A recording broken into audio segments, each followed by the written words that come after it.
Okay, and I'll look out for you.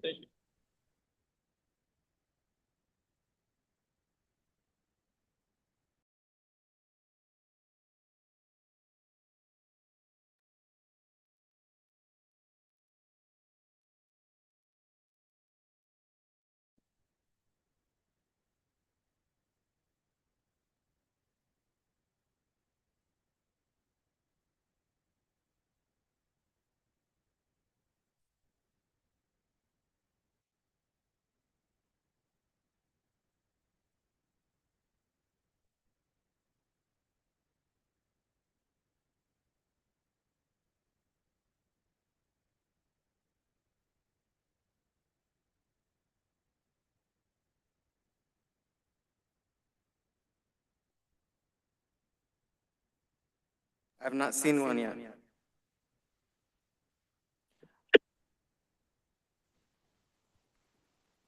Good morning, everybody on Zoom and in person. You are now at the 4th Annual Ethnic Studies Teach-In. If you can hear me, please put a thumbs up reaction on Zoom. Hola, buenos días a todos. Estamos dando comienzo a nuestra cuarta jornada de estudios de etnia. Si me pueden escuchar, por favor, pongan un pulgar hacia arriba. Gracias. Perfect.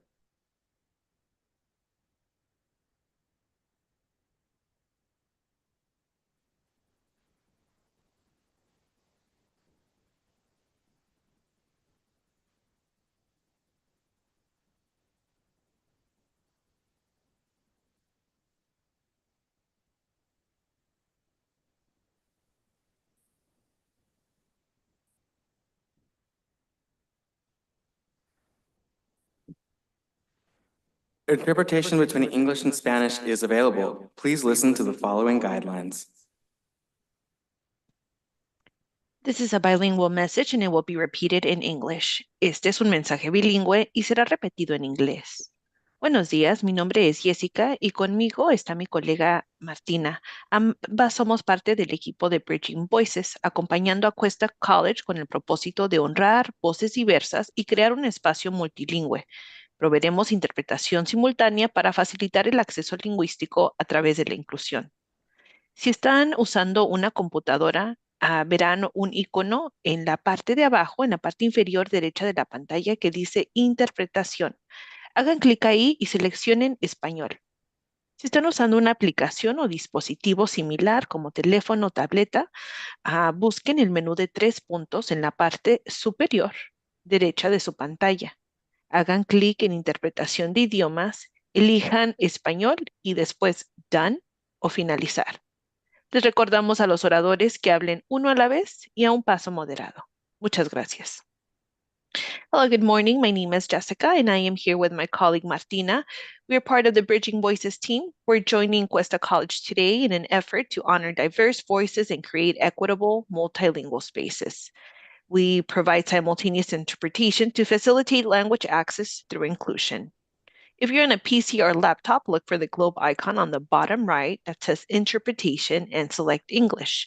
If you're on in a Zoom application on a mobile device like a tablet or phone, look at the three-dot menu on the top right, click on Language Interpretation, and select English and Done. We'd like to remind our speakers to please speak one at a time and at a moderate pace. Thank you. You may assign me now.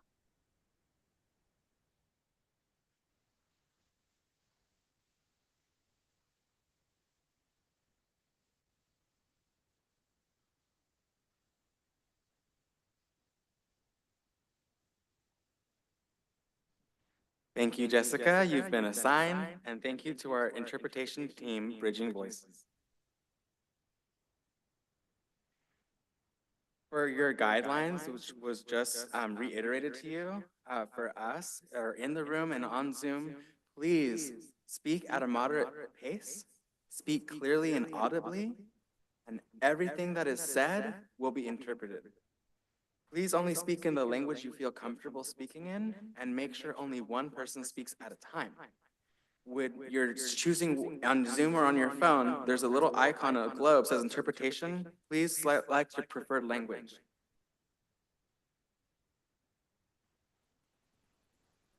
So again, welcome to the Ethnic Studies teach-in. If you're arriving here, please feel free to grab some refreshments. There's juice, there's water at the table, there's lots of fruits and pastries for breakfast.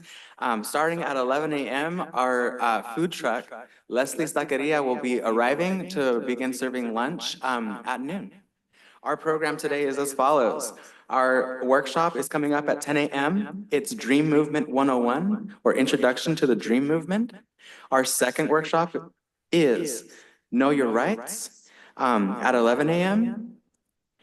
At 12 p.m., we'll have a resource fair with various community resources, including MICOP, the Mixed Status and Undocumented Student Alliance, the Monarch Dream Center, and more.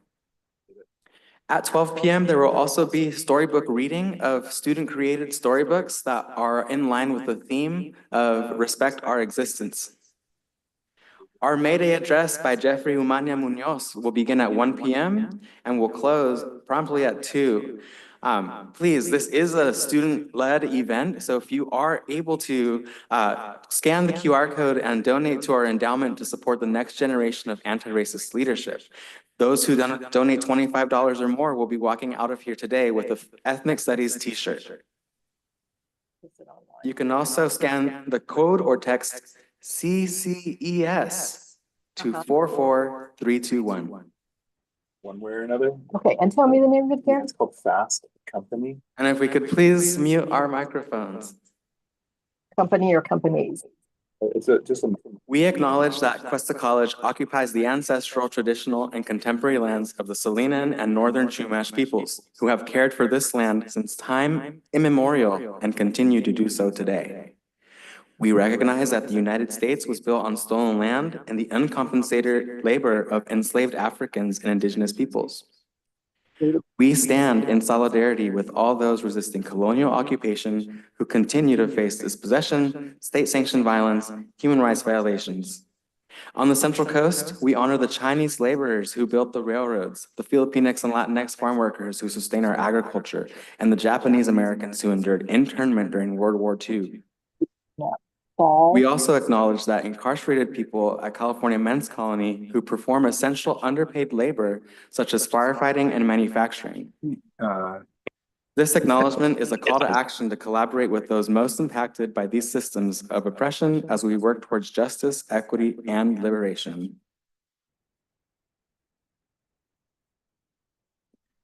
Our values for ethnic studies and that statement were carefully curated by our dedicated faculty in collaboration with EHECAT Wind Philosophies Consultation Group.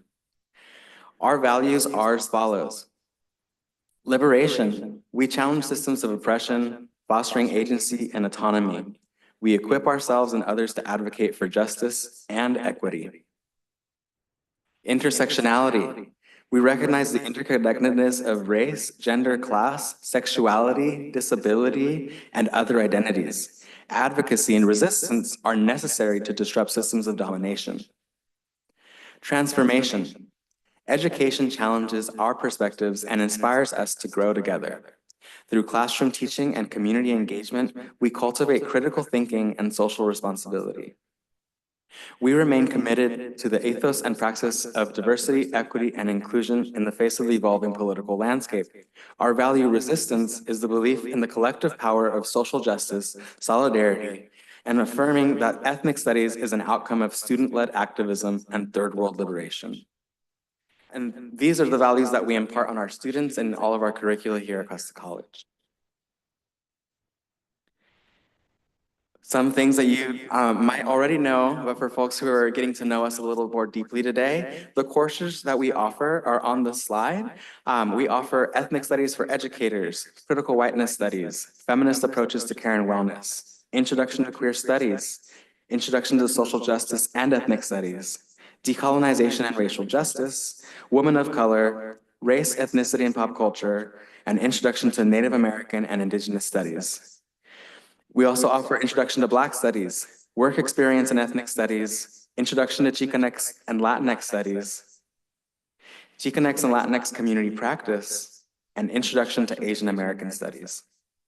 Hopefully you've had a chance to take some of these classes. Some of these are new. One that stands out to me is Critical Whiteness Studies. It is now on your course finder for the fall semester as a late start class. So I hope that you join me in facilitating that course. I'll be the instructor, and I'm looking forward to working with many students to understanding the concepts and complexity of whiteness.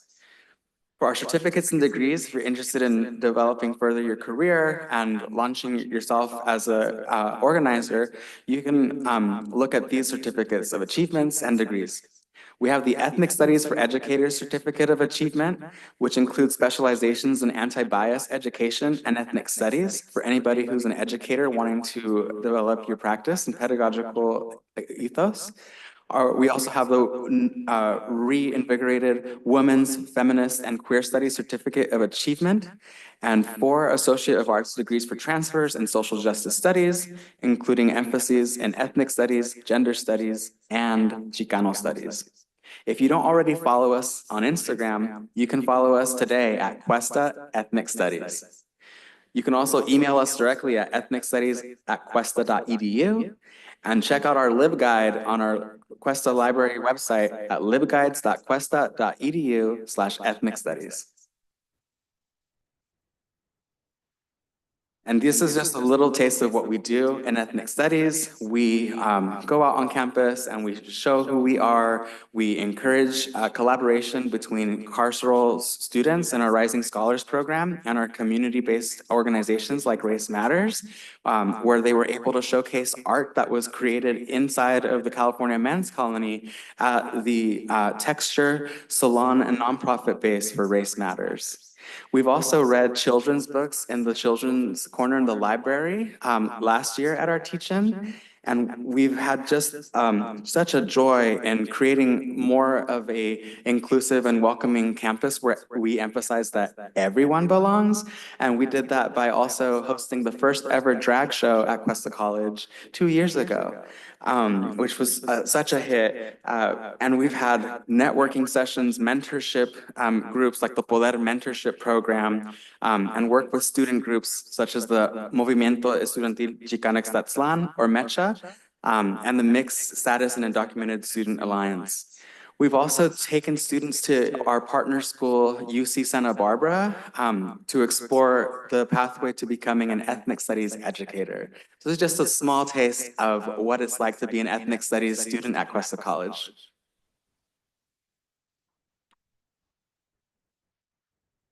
Thank you. And we've also completed over 3,000 hours of community service combined this semester for over 40 local organizations, including the Center for Family Strengthening, the County of San Luis Obispo Public Health Department, and the Race Matters nonprofit group, as well as El Camino Homeless Organization. Just such joy to work with people in the community and have our students learn not just from our textbooks and the theories that we learn about in the classroom, but also from lived experience, professionals with lived experience, and giving back to the community in some way, shape, or form. I'm just so proud of my students for dedicating so much time just this semester, 3,000 hours. For our students, what they're interested in learning about here at Cuesta College, we have found that 59% are interested in taking race, ethnicity, and pop culture, women of color, and introduction to Asian American and Pacific Islander studies at 31%. Our disciplines that folks are looking towards wanting to grow in are gender studies at 46%, feminist studies at 46%, and Native American and Indigenous studies at 43%. And what I'm excited about is looking towards the future. What do students want to see at Cuesta College for the Ethnic Studies Department? And our students, they want field trips. They want a study abroad opportunities. They want guest lectures and cultural events. And we can make those things happen with our continued solidarity across disciplines at the college, but also with generous donations from our community and from other institutions that are able to help.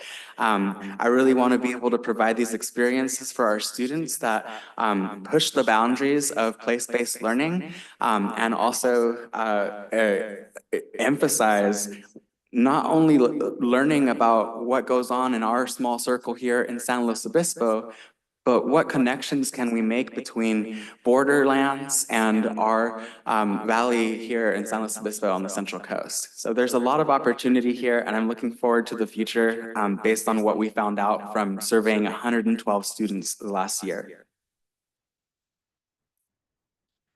And again, if you are interested in contributing to our fund, the QR code is there, or you can text CCES to 44321. Please let us know if you make a donation of $25 or more so we can give you your t-shirt today. And now we're gonna get ready to switch on to our next part of the program, which is our Dream Movement 101. So I'd like to invite the Mixed Status and Undocumented Student Alliance to come up here and set up for your workshop. And when you're ready, introduce yourselves to our audience. Thanks, everybody.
Hi there. My name is Fern, and I am the Mixed Status and Undocumented Student Alliance Club Musa president.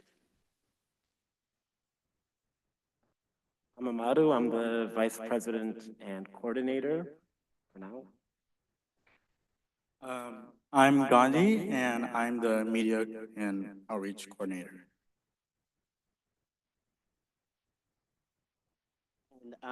So we have a presentation on behalf of the Dream Movement that we're going to show in just a moment.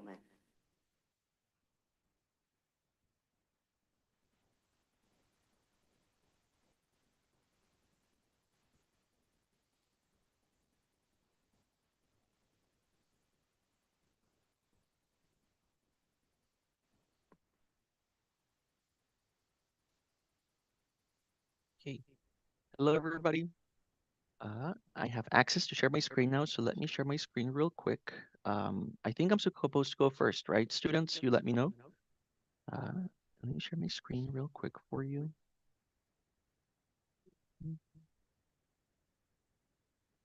Sweet. I hope you can see the right one. You should be able to see a title card that says Out of the Shadows, Lessons from Documentary Movement. Is that, can I get confirmation from people?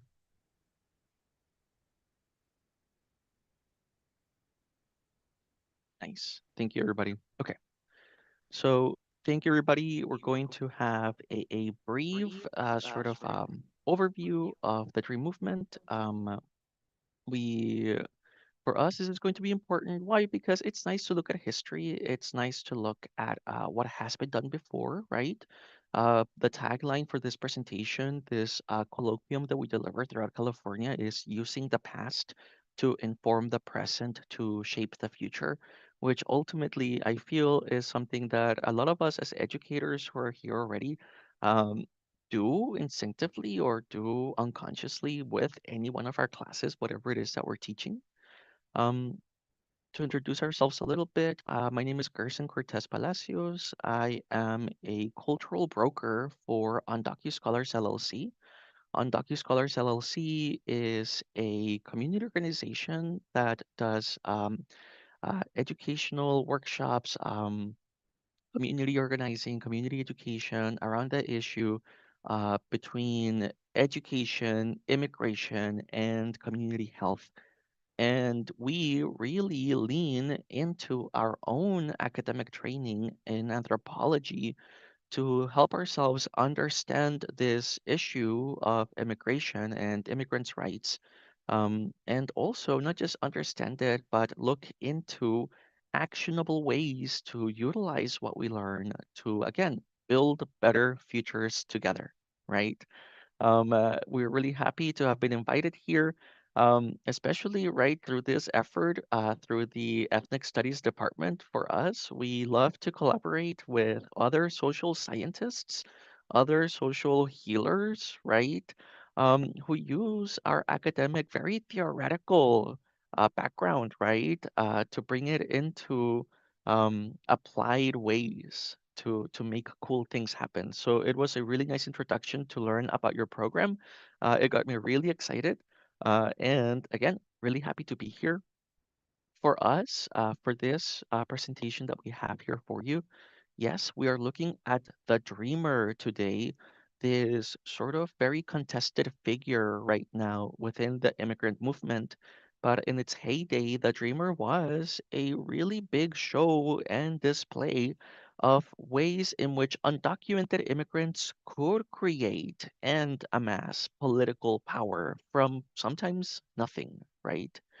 And just to lay a foundation for us, it is important to really say that we are using the Dreamer as a case study for this larger conversation around community organizing, community building, um, because they really do give us really good examples of the successes, the failures, the struggles, right? That any movement, any group trying to make the lives better of any other people can face and can learn from, right? So as we're going through this presentation, I want us all to have um, this mindset, right? That no matter whether I am focused on women's rights. I am focused on disability rights. I am focused on animal liberation, right? Or housing, whatever it is, there is something that I can learn from this, right? That can be applied across the board. I hope that we can frame ourselves within this as we go through this. But yes, we're going to be speaking about undocumentedness. We're going to be speaking about immigration. And we cannot do that without first, of course, acknowledging the undeniable fact that, yeah, undocumented immigrants are not a monolith. And, a big statement to make, but what does that mean? We are between 11 million people to 14 million people undocumented in the United States. Undocumentedness can affect anybody. It doesn't really matter what religion, but race, right? What ethnicity, even socioeconomic background, right? There's that joke going around of even the Elon Musk and his brother being undocumented immigrants for a while, right? Or Arnold Schwarzenegger, right? Being undocumented for a while. Undocumentedness is something that because you're not born with, it can happen to anybody. And just as an aside for this, an important thing to really talk about for the times that we are in right now, um, yeah, anybody can be made undocumented at any time should a government decide to do it. And this is why undocumentedness is such an important thing to keep an eye on because very good social canaries, right? Undocumented people tend to serve as really good examples of what a government can choose to do to a large group of people should a government want to. And, right, just like anybody can be criminalized at any point, anybody can be undocumentized at any point as well, no matter if you're currently a citizen right now. So let's keep that in mind for the next couple of months and years. However, something that despite this large diversity within undocumentedness, there are some shared experiences, right? These experiences of marginalization, of literally by law, oftentimes being disconnected from ways that you can shape your own life and future, even at the very local level, right? How do you engage with local law enforcement? How do you engage with local governance? Um, Undocumentedness can, right, because of this confligation with illegalization, this sort of fabricated jointness of that, even people who may have some positive views of some undocumented people, they may still approach this relationship through fear or anxiety of being associated with or in proximity to illegalized criminal people, right? And that really does shape the relationships that even folks who have good hearts can have with people like us, right? For us, it is important to really highlight and acknowledge and ground ourselves in the fact that undocumentedness is made up. Um, Undocumentedness is not a natural occurring thing in the world in reality. It is a choice that every one of us make every single day that we get up and we continue to believe that undocumentedness is real, right? And then we continue to act like it is real. Uh, so for us, yes, it is important to highlight some of the ways that a lot of undocumented people navigate the world because of this made-up status that we have to contend with. However, right, within this diversity, there are some ways that undocumented people kind of start emerging, right, as different subgroups and sects. For us, the Dreamer is a really good example of this naturally occurring, this sort of organically forming subgroup within this highly diverse population, right? Um, and again, in a really made up way that creates a reality, the dreamer starts emerging in the early 2000s, right? Even before the word really is associated with this group of people, there is a growing number of undocumented people who share some traits, right? Um, there is a group of undocumented people who oftentimes arrive to the country very early in age, right? 1 year old, 14-year-olds, who learn the language in ways that older undocumented peoples really struggle to do. And because they arrive so young, they are bathed in this American mythos. They are bathed in American culture, right? They are watered as seeds within these stories that we as Americans tell ourselves, right, about who we are. And inevitably, because yeah, we're children, right? We grow up with these things in ways that our parents didn't. And one of the things that these young folks get bombarded with when we arrive is, hey, you're in first grade, you're in fifth grade, you're in seventh grade. Teacher after teacher tells you you're going to college, right? Over and over again. And yeah, a lot of undocumented children go on to crave, to know, to just assume that they're going to go to college, and so this subgroup starts emerging in these college classrooms, in these college spaces, because college allows these young folks to, one, speak about their undocumented status in a way that they weren't able to do so before, in a way that feels a little bit safer. And then they start realizing, oh my God, I'm not the only person who's going through this. I know other people just like me who can speak about this reality in a way that makes sense to me as well, right? And because of this accessibility to the language, because accessibility to higher education in some way or another, there is a distinction that arises within this subgroup and the larger undocumented population, right? There are privileges that start arising because of this. And something that is important for us to talk about when it comes to privilege, right? as privilege in some spaces kind of take a hmm, negative connotation, right? A sort of mm, it's kind of like an accusation even of privilege. For us, the dreamer really gives us a really good example of what do we do with our privilege, right? When we talk about the dreamers, we have to acknowledge that these are still very deportable people, very detainable people, very much at risk people who have now carved a very small sliver of protection for themselves. And even with that very small sliver of protection, very small sliver of privilege, right, compared to other undocumented immigrants, they still do the work that needs to be done. They still take the responsibility of taking care of their communities by doing very scary things for them because they can, right? So because of this, yeah, there are some important things that we can learn from the dreamer that I would like to go over. Um, for us, uh, these are just four things. There are many more, but for us to focus on things, the dreamer gives us some glimpses into the importance of using whatever bit of privilege you have, right, for the betterment of the rest of the people who cannot for some reason or another. So, what can we learn from the dreamer?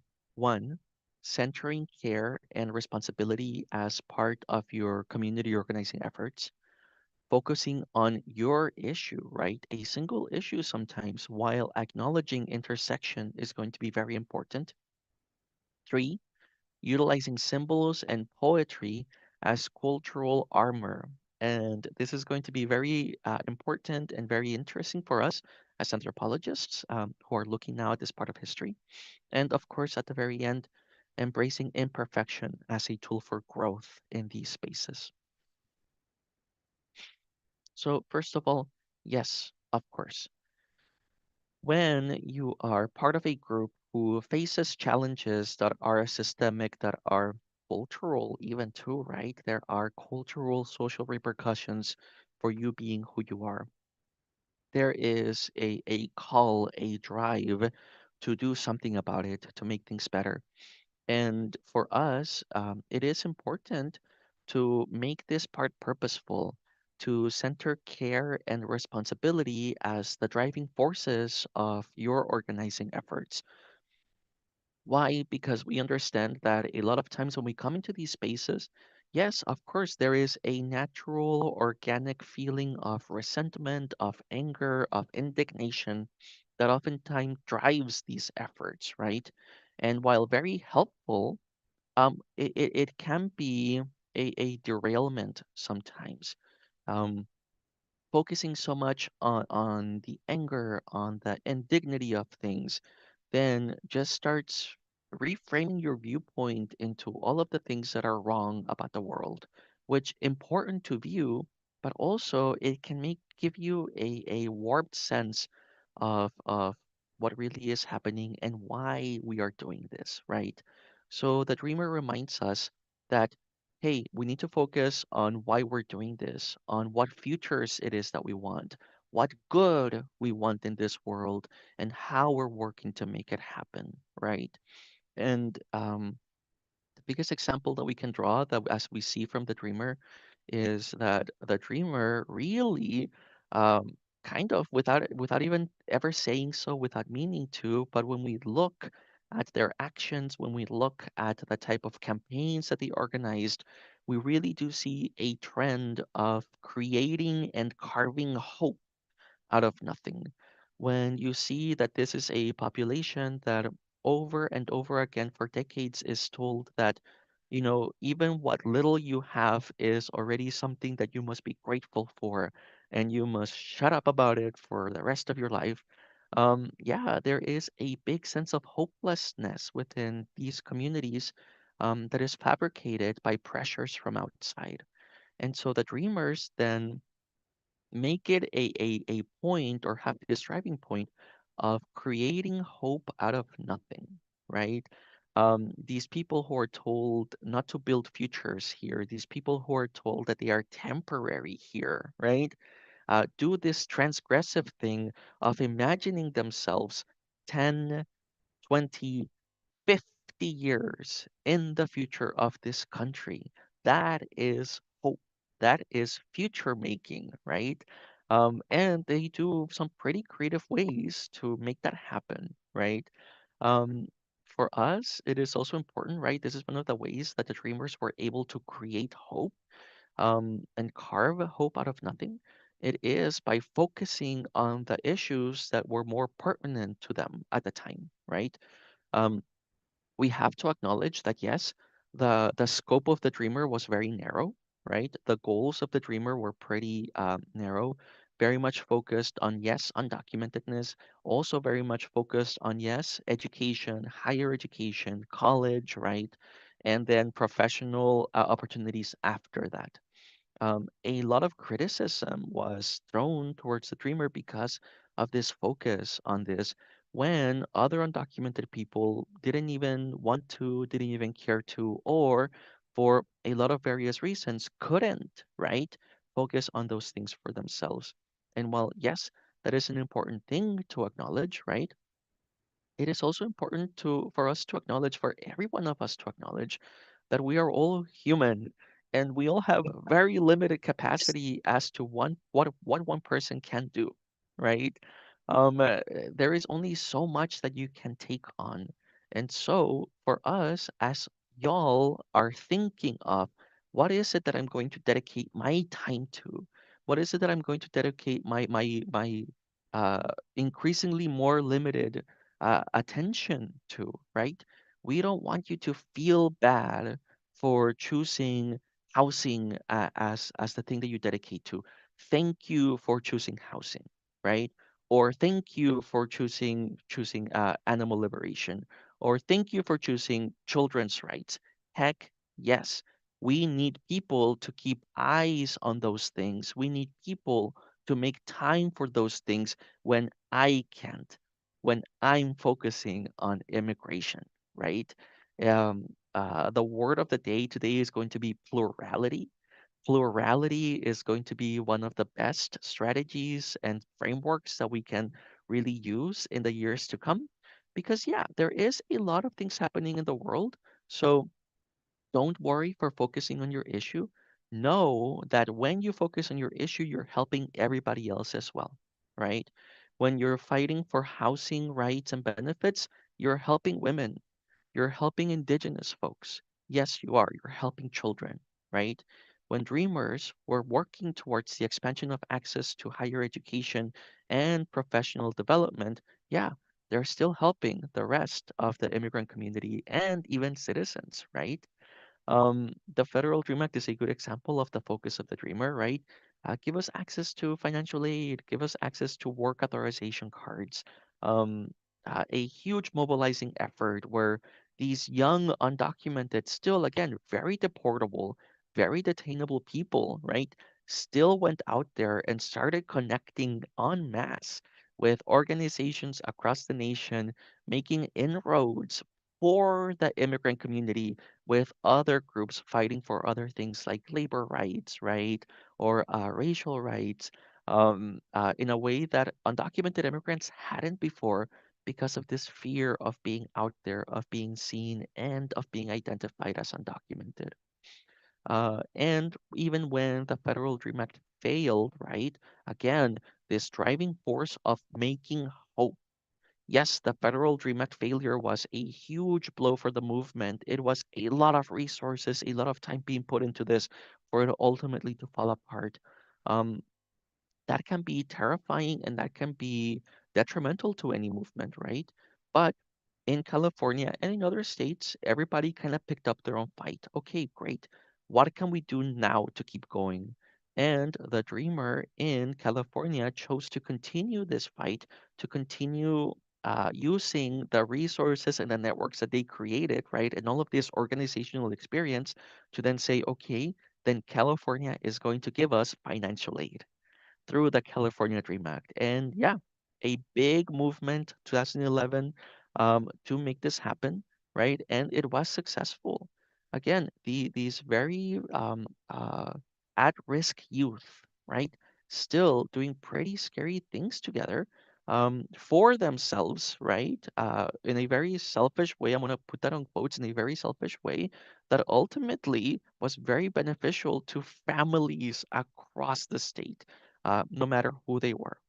And this is a really good example of what we mean when we say that, yeah, when you focus on your issue, you're still helping the larger community at large. Because while you're focusing on your issue, inevitably, sorry, right? We're humans, we're all diverse. Dreamers are even within the dream movement. There is huge diversity that we learn from. And a really good example is the way that the dream movement was able to um, identify and acknowledge very strong parallels between undocumentedness and queerness when it comes to the way that these populations navigate the systems in the United States, right? This idea of staying in the closet, of hiding your status, of not telling people who you are, not for shame oftentimes, but for your very safety, right? And even within that, recognizing that hiding this part of yourself from people, yes, keeps you safe, but also keeps you absolutely, terrifyingly disconnected from community, from help, from being able to even advocate for yourself sometimes. So, the dreamer used this cultural strategy that we learned from the queer movement, this idea of coming out of the closet, right? Just like queer people in the 80s and the 60s and the 70s came out of the closet, not as an act of like cultural rebellion so much. Like, yes, there's that, but also as a way to garner and create political power for them to say, it is scary for me to do this. It is dangerous for me to do this because you've made it dangerous for me to show you who I am. However, you can no longer ignore the fact that I exist. You can no longer ignore the fact that I am here and that I need help, right? And so the dreamer looks to that and sees the benefits of doing something as scary as that and does something equally as scary. They start organizing coming out of the shadows events across the nation. And again, a terrifying thing to do for these children who, sometimes since they were 5 years old, have been told by their parents over and over again, if you tell anybody you're not from here, very bad things are going to happen, not just to you, but to our family, right? A very deeply seated secret that a lot of us have internalized. And now, as a desperate act and a very brave act of political maneuvering, these young folks in very scary places in front of cameras are choosing to reveal their status and say, I am part of your community. I am your student. I am part of your congregation. I am here and I am undocumented. Those people that you talk about like that, I am one of those people. And it changed the way that undocumented immigrants navigated this country, right? And this is important because right now, as cultural anthropologists, yeah, we can't help but ignore the fact that there is a sort of subtle movement back into the shadows for protection and safety. And while, yes, we acknowledge that it is a very good strategy for safety, we also acknowledge have to that going back into the shadows also puts us in terrible risk, because something that we have to remind our families is that when people don't know that you're here, bad things can happen to you and no one knows about it. And that is the double-edged sword of living in the shadows. When people don't know that you're here and that you're going through this, you could just not make it to work one day, be picked up on the street by ICE, and nobody would know why. Oh, he just stopped showing up to work. I guess he moved. No, it helps for your community to know who you are, what you're going through, even if it is a little bit scary and vulnerable, right? So this is what we learn from the queer community as part of this inevitable intersectionality that just happens no matter what you're doing, right?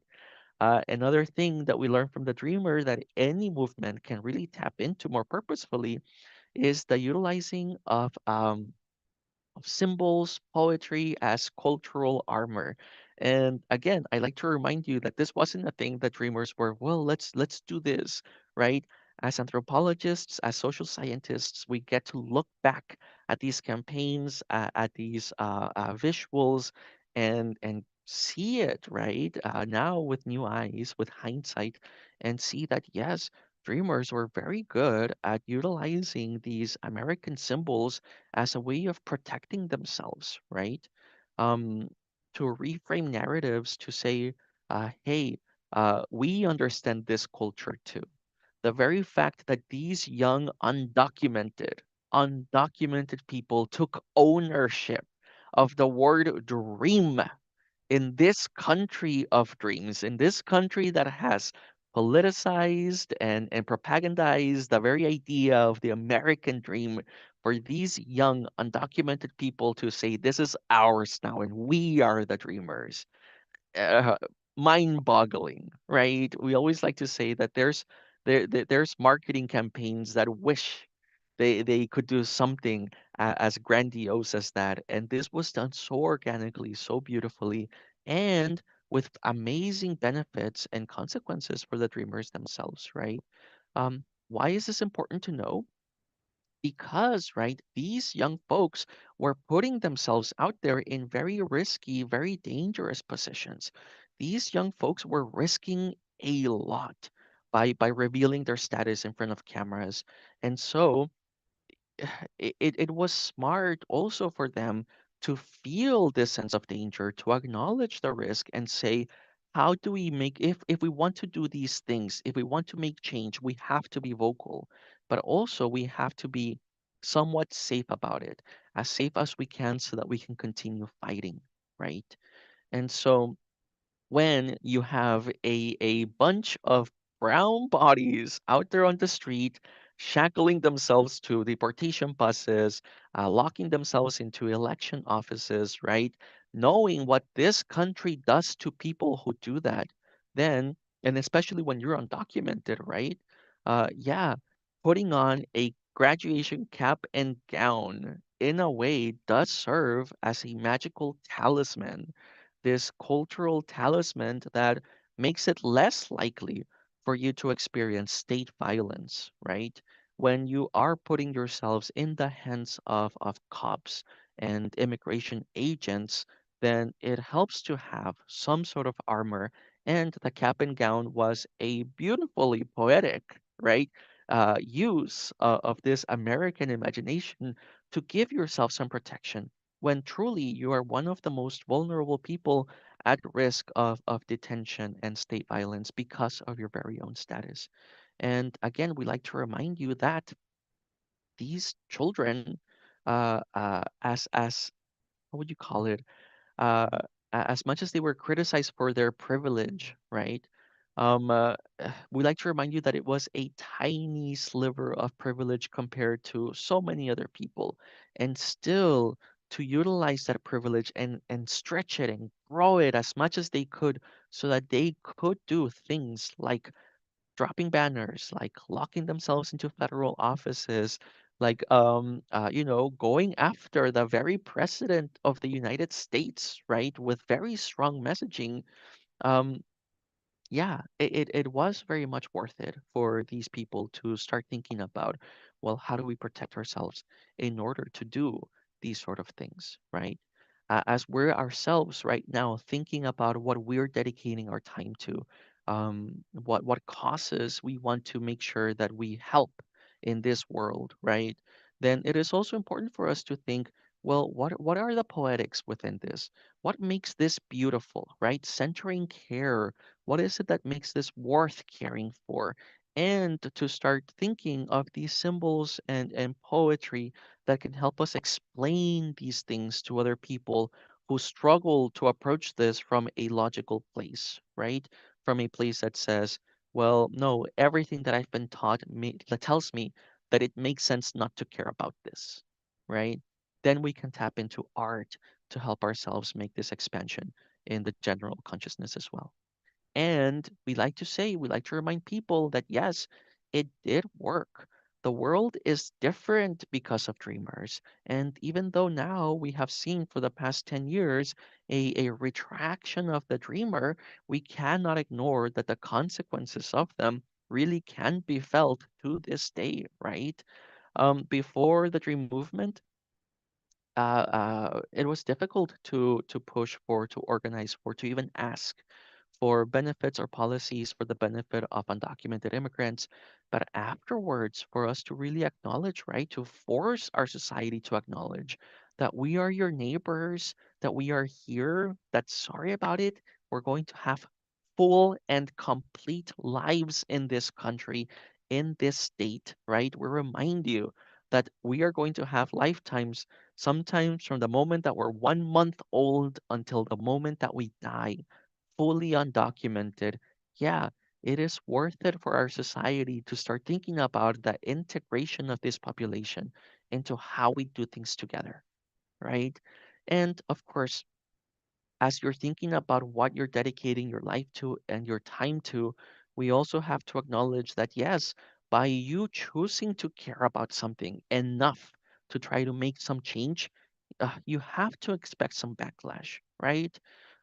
Some of it will be fair, some of it will be unfair, and still, it's something that any group, any organization, any movement has to be prepared for because it will happen. And again, we can look to the dreamer as a really good example of what we can do and shouldn't do, right? When we are facing backlash. The dreamer gives us good examples because we saw backlash towards them from across the political spectrum. The dreamer could make no one happy, right? And that is going to be true for a lot of different movements. Again, whether you're PETA, right? PETA cannot make anybody happy because of the way that they do things. Black Lives Matter, my God, they got backlash from across the political spectrum as well. Um, a very difficult dance that we all need to get good at because we need to survive it, right? So the dreamer receives backlash from the right. How dare these illegals even dare, even think that they could ask for a single thing out of this country after already having broken the law and being here, and your very presence is already beyond what we even want from you, right? Obama has no president has power to help these people, and any law for the protection is already something that can be shut down easily, right? This is the logic, this is the narrative that is coming from the right to shut down and to suppress these efforts from these undocumented people. Why? Because, yeah, some undocumented people also internalize this narrative and they believe that they're the type of people who don't get to ask for these things, right? So there's backlash from the right, there's backlash from the center who say, I really care about this. I really wish I could help you. But my goodness, you're just too angry about this. But my goodness, do you have to attack Democrats? But my goodness, Democrats are on our side and you're making me not want to help you anymore, right? And this backlash from the center of saying, yes, we wish things we could be better, but it's not possible right now. um, Hey, we also have to be critical of these backlashes, right? Just like from the right, easy to do. Hey, we're people, we're here, we're having full and complete lives. We have been for a long time, and we see the hypocrisy of you needing us here, wanting us here until it's politically beneficial for you to say we're gonna get them out, right? So we don't believe you either. And from the center to say, hey, we hear you say that you want to help us, and we see you not do it. So let's also talk about that, right? But ultimately, yes, there is also backlash from the left. People who say you're not doing enough, people who say you're selling out, people who say you're sacrificing other people, your scope is not large enough, it's too narrow, and because of that, you're leaving everybody else out, right? And in fact, right, um, these um, these critiques from the left, um, for us, are important to really sit with for a bit because the critiques from the right and the center are kind of expected, and there's ways that a lot of movements can already have arguments to say like, we hear you, but we don't believe you. It's a little bit difficult to counter or to work with these critiques from the left because yeah, hey, we're here to help each other out. We have to listen to you. Are we doing it wrong? Are we hurting people? Right? It's something that as people who care and who want to help, it's something that we have to ask ourselves, right? However, we've also seen that these critiques from the left can take a weird turn that ultimately lead to the same action as critiques from the right, which means the suppression of effort, right? And when no matter what the intent was from the right or from the left, when the ultimate endpoint is the same, right?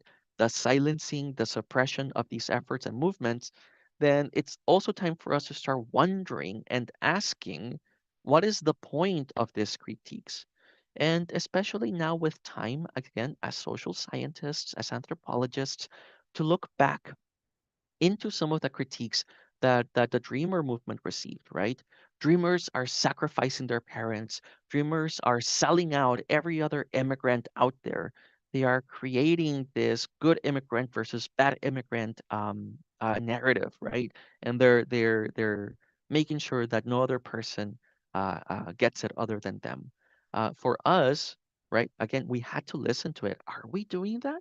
Right? We have to look around and maybe even say like, oh, I can see ways that things that we're saying that other people can grab and twist into it. Okay, that's fair.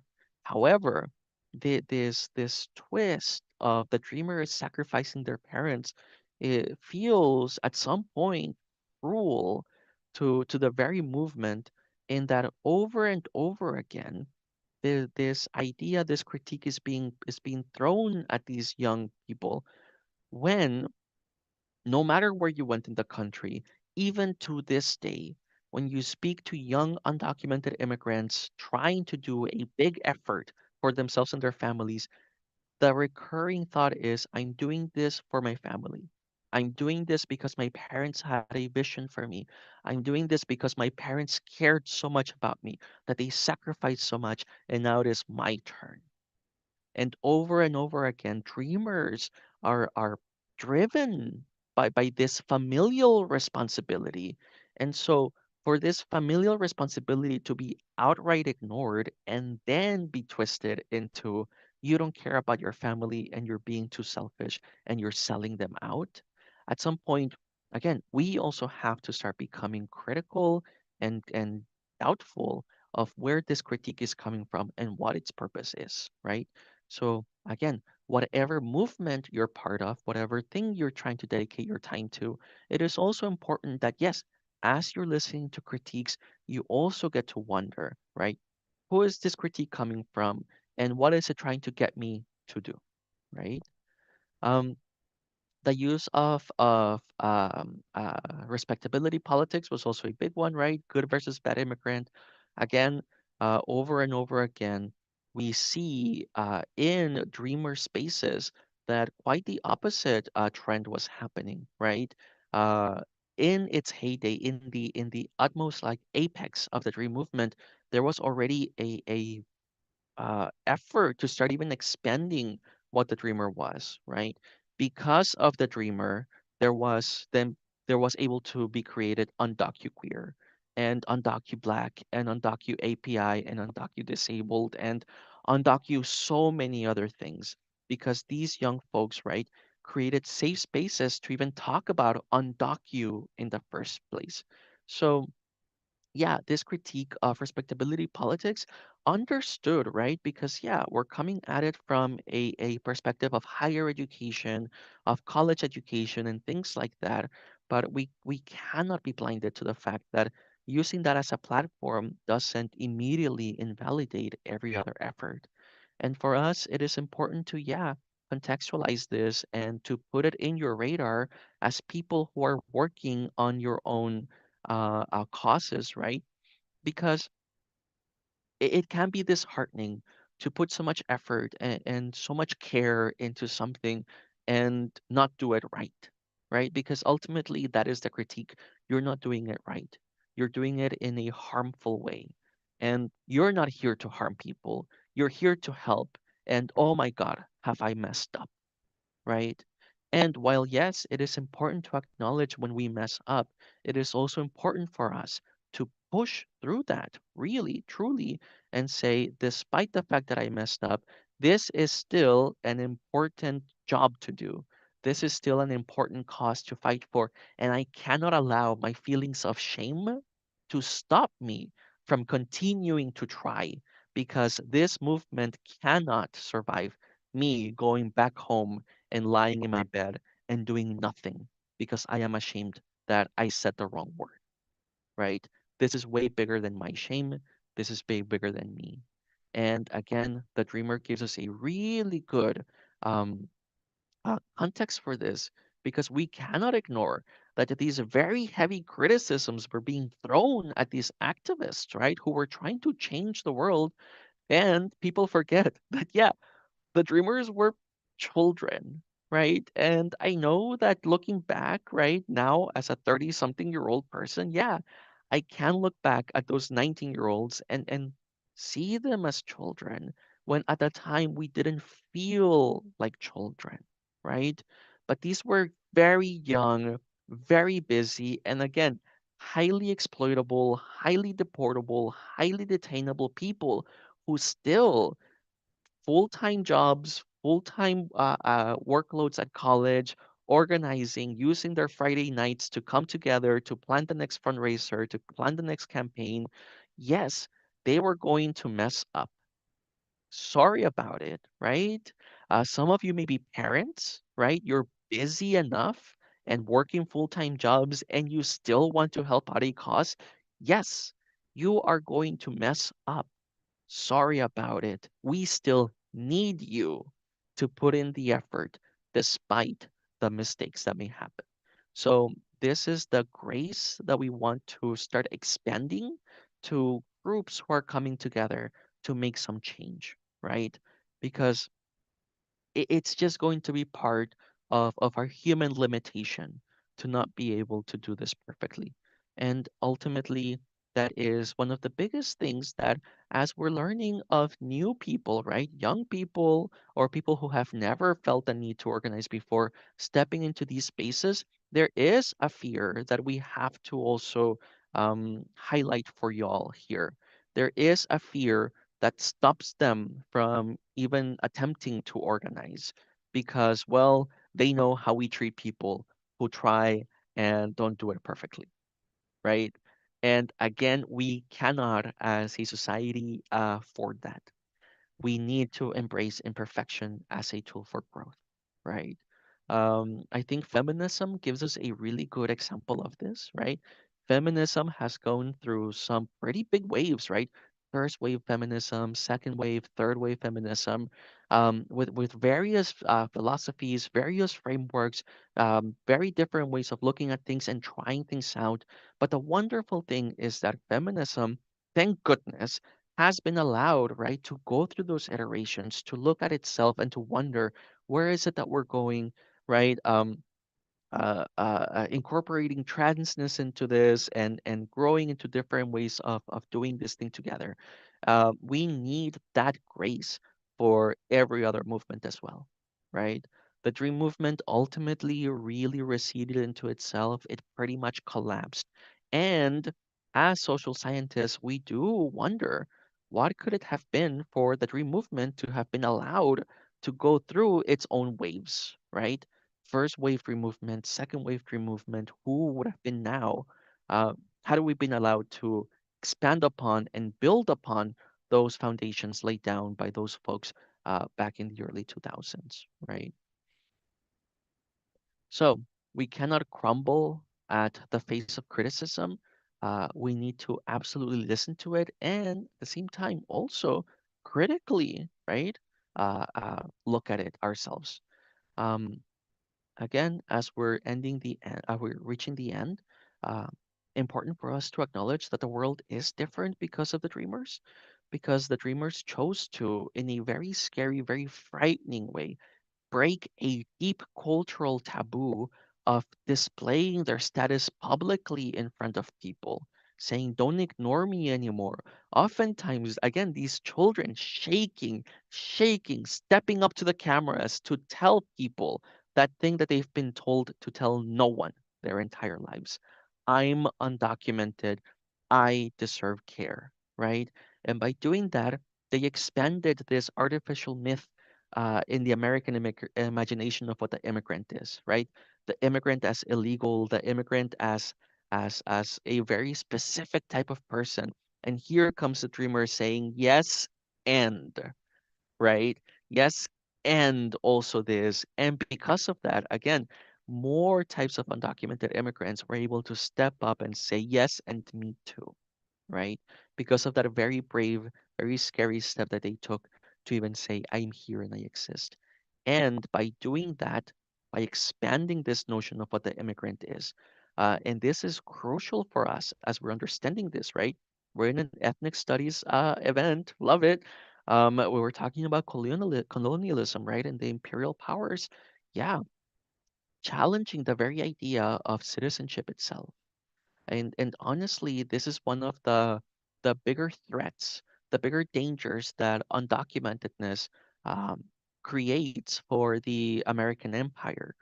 It breaks down the idea of citizenship itself because what is citizenship if not just a made up thing that we decide some people have this, and because some people have this, they get to have, these rights and these permits and these allowances and these hell aids, right? And because these people don't have it, they don't get to have that. That's it. That is what citizenship is ultimately. It's not some innate thing. It's just the government deciding or a people deciding, right? You get to have this and other people don't, right? And right now, also important to acknowledge that yeah, we're seeing, and not because of undocumentedness, quite the contrary, because of the government itself, we're seeing just how flimsy citizenship is when it comes to protecting a lot of people. A lot of like very concerning examples of citizens themselves um, coming to face the violence of the state uh, and citizenship meaning nothing for their protection. We used to talk about that very theoretically, right? Like a government can do that to citizens too. And now we're seeing clear examples of that happening. Um, and important for us also is that, yeah, I know that I've been talking about any person can learn from this, for your own causes, whatever they may be. And of course, as an immigration focused organization, inevitably we are also looking at other immigrants who also have a really good position to utilize the tools that the Dreamers created to build foundations themselves, uh, even bigger foundations than the Dreamers had, right? These groups who have very debts, very big debts to charge the United States. These groups that say, hey, you owe us. We need to break down this argument, this rhetoric that oh, we've been taking, and only by the grace of your generosity have we been able to like build these things for ourselves. No, very real arguments for workers, right? Undocumented laborers, undocumented workers to come together and say, you owe us and you have accrued an incredible debt to our people that now it is time for us to charge because we will no longer take on this narrative that we're the people who take when you've been taking so much from us for so long, right? Families also, these mixed status families, undocumented families who again break down the very notion of what citizenship is, right? We are a family first and foremost before I am an American or a Mexican citizen. We are a family first and foremost, and we will stay together, right? And no government has, no person, right? What is a government if not people? No person can give themselves just like, oh, well, I get to decide that you're no longer together. Who would ever believe that? And why would we ever allow anybody to believe that of themselves, right? Families also have a very good position to counter that claim and say, no one can do that to us, right? And of course, our own undocumented elders who have literally ground their hands into the very soil of this country for decades, who have given their bodies, who now can't even get up sometimes from their beds, to again charge a very real debt that this country has accrued for this population. To say, right, in Spanish we say, que bonito. How beautiful for you that we did all of these things, that I ground my body to a pulp for you, and now that you're going a little bit hungry, it's time to get rid of me. How wonderful for you. No, that cannot happen. That is not how we as humans work, right?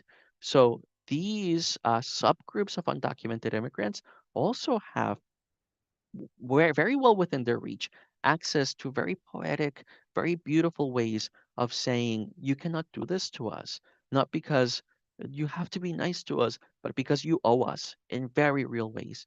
You owe us, right? And again, I invite all of you to, as you're thinking about your own causes, what is the language that you can use to wake us up, right? Because I'm going to include myself, right? Maybe your cause is something that I've never considered myself as something that is important.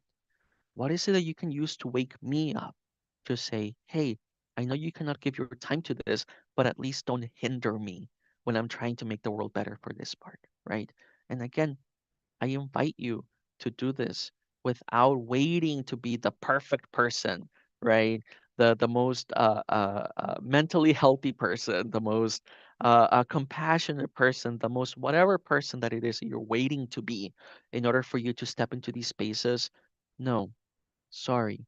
We still need you to do this with us, even if while you're doing it, you hurt me a little bit, right? It's going to happen. In the Dream Movement, yes, we worked with homophobes. Yes, of course, we live in a homophobic society. I myself, even me as a queer person, I have things that I can't even recognize as homophobia yet, right? So, of course, other folks even more so. And the wonderful thing is that when those people stepped into those spaces and we worked together for years, little by little, that goes away, right? That starts melting away together. So I want us to take a moment to celebrate, to acknowledge, to really think about these people who are choosing to step up in scary, concerning ways, right? What will they say? What will happen to me if I don't do it perfectly? And oh my God, I still have to do something about this. I might as well stand up now, right? So let's celebrate the people who do choose to take this imperfect effort together. And I am want to take this time to once again thank you for inviting me to be part of this. I think it is an amazing event. My goodness, have I been so inspired by the fact that this exists, by the framework of it. Just again, putting social theory into action. I am so grateful to have been invited, and I welcome the next portion of speakers to talk about their own efforts around Cuesta College and the surrounding area, right? Young people who are also choosing to step up in their own ways that I hope also I've encouraged you to do so imperfectly and still with that eye towards utopia. Thank you so much.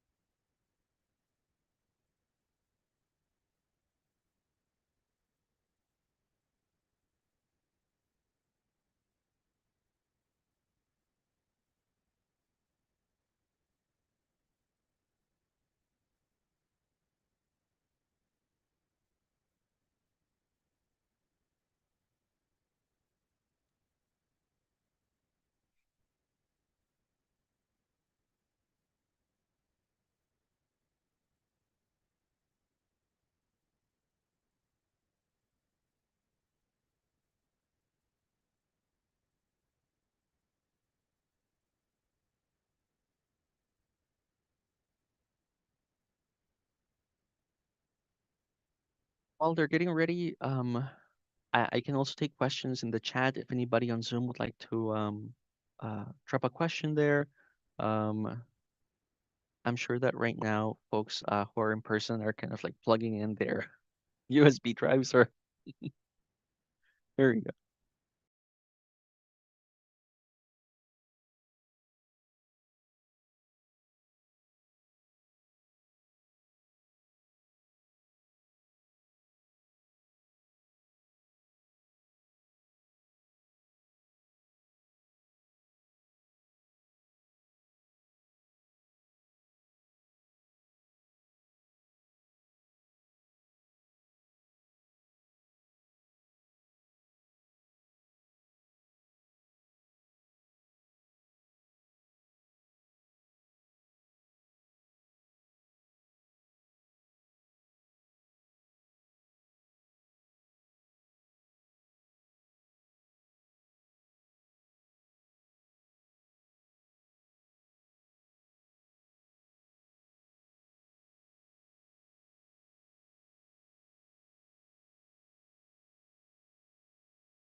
Cuesta campus.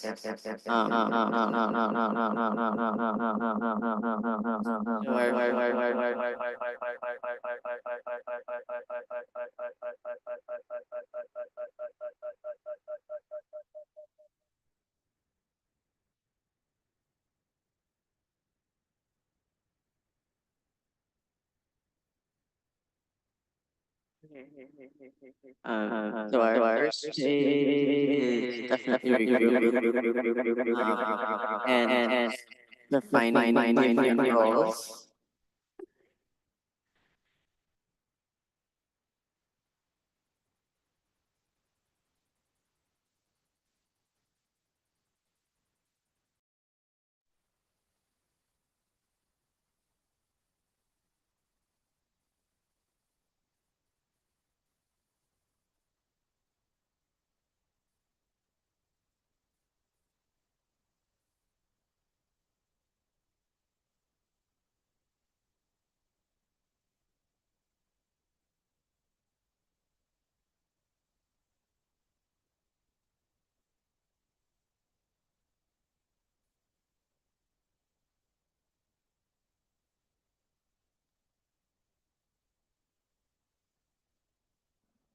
Hello. Echo test.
One more time. Yes. And ask if they Can the Zoom portion hear me? Can't see the Zoom chat. I can't see the Zoom chat on here. Yeah, okay.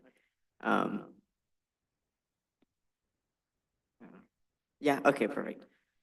So this is a QR code to be able to join, fill out a referral form to join our club. Our first phase really is just a recruitment of participants and defining different roles in the club. And then in the future, we hope to connect regionally to different local community colleges as well on a statewide level, connect with other similar clubs as well. And right now our meetings are virtual and we use Signal to communicate. And this is where we mostly have virtual meetings right now, just due to, everybody being super busy and coming from different parts of the county. And in conclusion, we will continue to be a voice for our community. We will continue to advocate for respect in our existence, equitable education access, and resources to help our communities thrive. If you support this mission, you are welcome to join today. And thank you so much.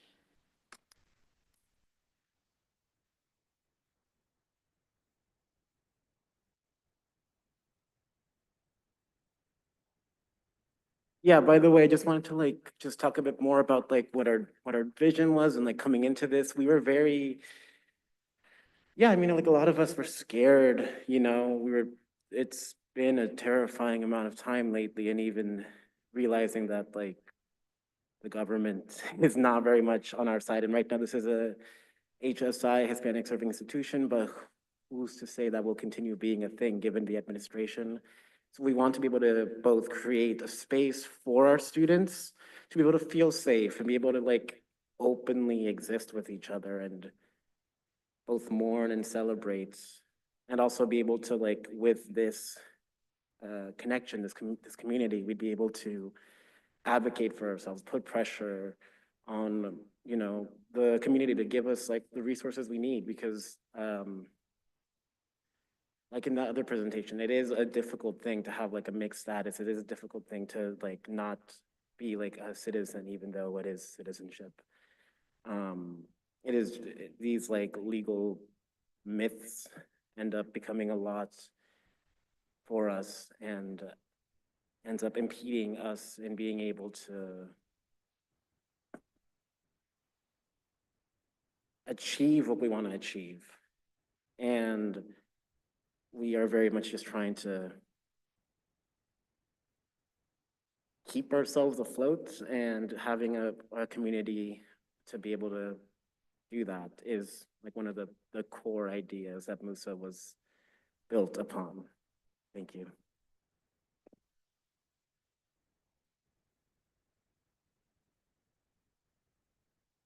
So during Musa's presentation, there were flyers that were distributed. I do encourage you to fill those out if you're interested in supporting or joining the club.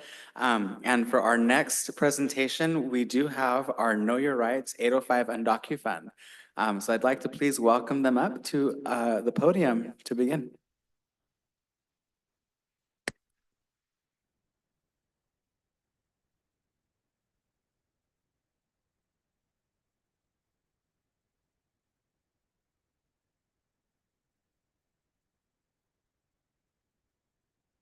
While we wait, we are going to be passing out tickets for lunch at 12. You will need one of these to redeem your plate. Thank you.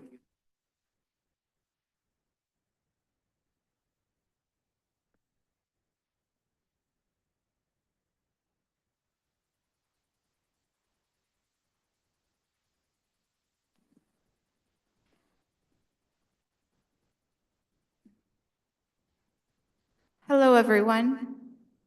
Excellent. My name is Primitiva Hernandez, and I'm the Executive Director for 805 Undocu Fund. I'm so excited to be here. I've been hearing about Cuesta College, and I brought my son today. Jesus, you need to be listening. Please He's a junior at San Marcos High School in Santa Barbara, so he didn't go to school today, and I said, come on, let's go do a college tour at Cuesta College. I bring my kids wherever I go. And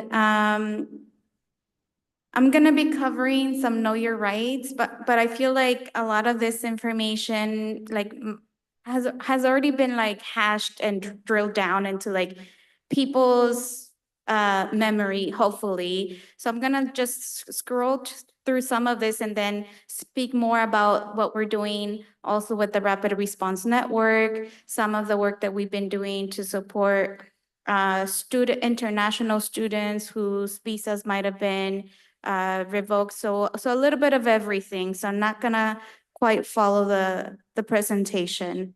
And if throughout the process you have any questions, just feel free to raise your hand.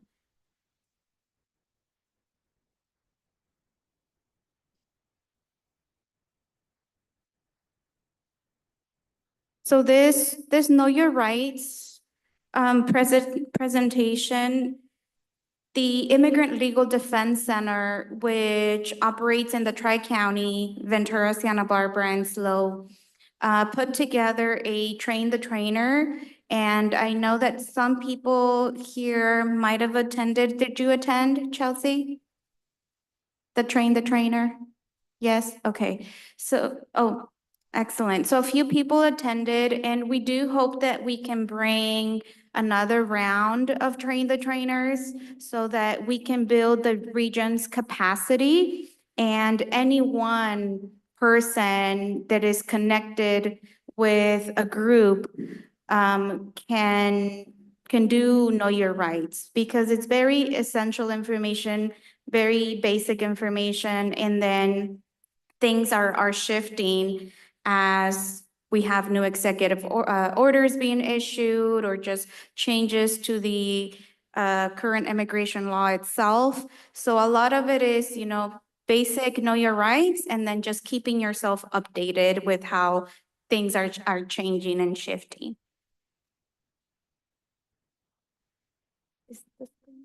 Not showing there, so I'm just trying to make sure that it, so, because we're seeing it here, but it's not showing there. So let's see if I can switch it real quick.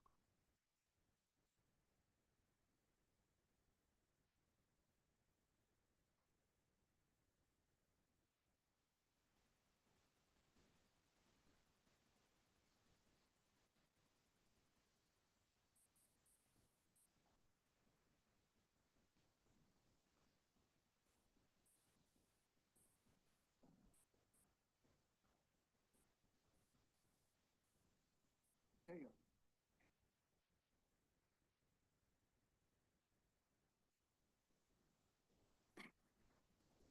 I don't know about a clear and respectful approach to knowing and protecting your rights. We're in survival mode, so whatever you need to do to survive, we're changing that quote right there. And this presentation is just educational in nature. We're not attorneys. We are very fortunate that through our 805 Immigrant Coalition, which currently has over 175 members representing different groups, different affiliations, non-affiliated groups. We do consult with a group of the best private and public attorneys, as well as nonprofits that are authorized under the Department of Justice to provide immigration legal services. They go by the name of Immigration Warriors. And a lot of the information we're getting is right under the consultation and guidance of attorneys. Some of the titles are a little different. We made this presentation on Canva, and when it's converted into PowerPoint and then I emailed it, some of the titles shifted. So I apologize for that. But this right here is mostly the different departments that have been conducting immigration enforcement. You have your Department of Homeland Security, and under that you have Border Patrol, and you have Immigration Custom Enforcement, or ICE. what we have seen in our region, and I'm speaking about the Tri-County region, has been ICE and more recently Homeland Security as well.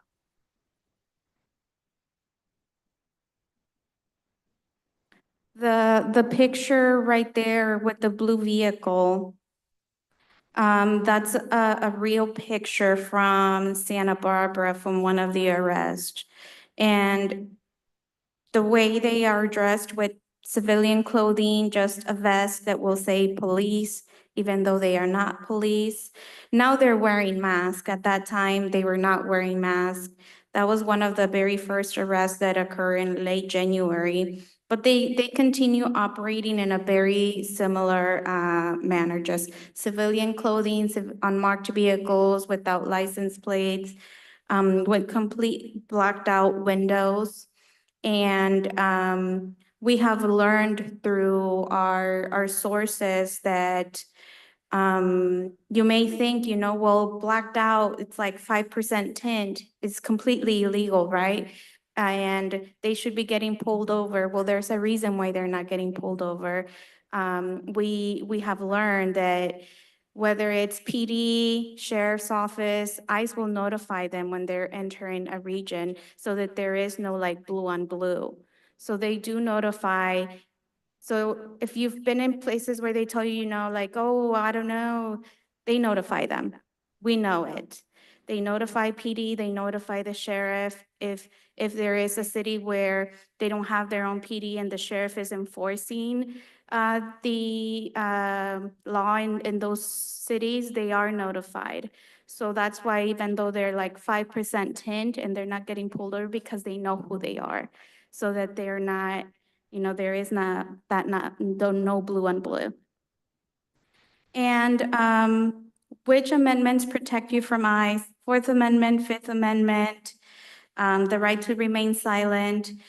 This is very important though, because right now, one of the very few things that is protecting us in our community are those judicial orders, which are not very easy to obtain by ICE. It has to be a high level criminal or something within that person's record that will that will determine if a judge will sign those judicial orders.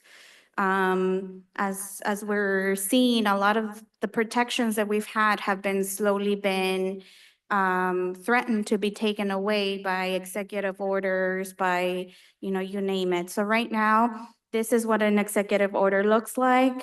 It needs to have the signed by a judge, and when we do know your rights, we bring these with us so that people know the difference between a judicial warrant or an administrative order signed by just immigration. So this right here, this is an administrative order that is not sufficient enough for any authority to enter a private property or a private space.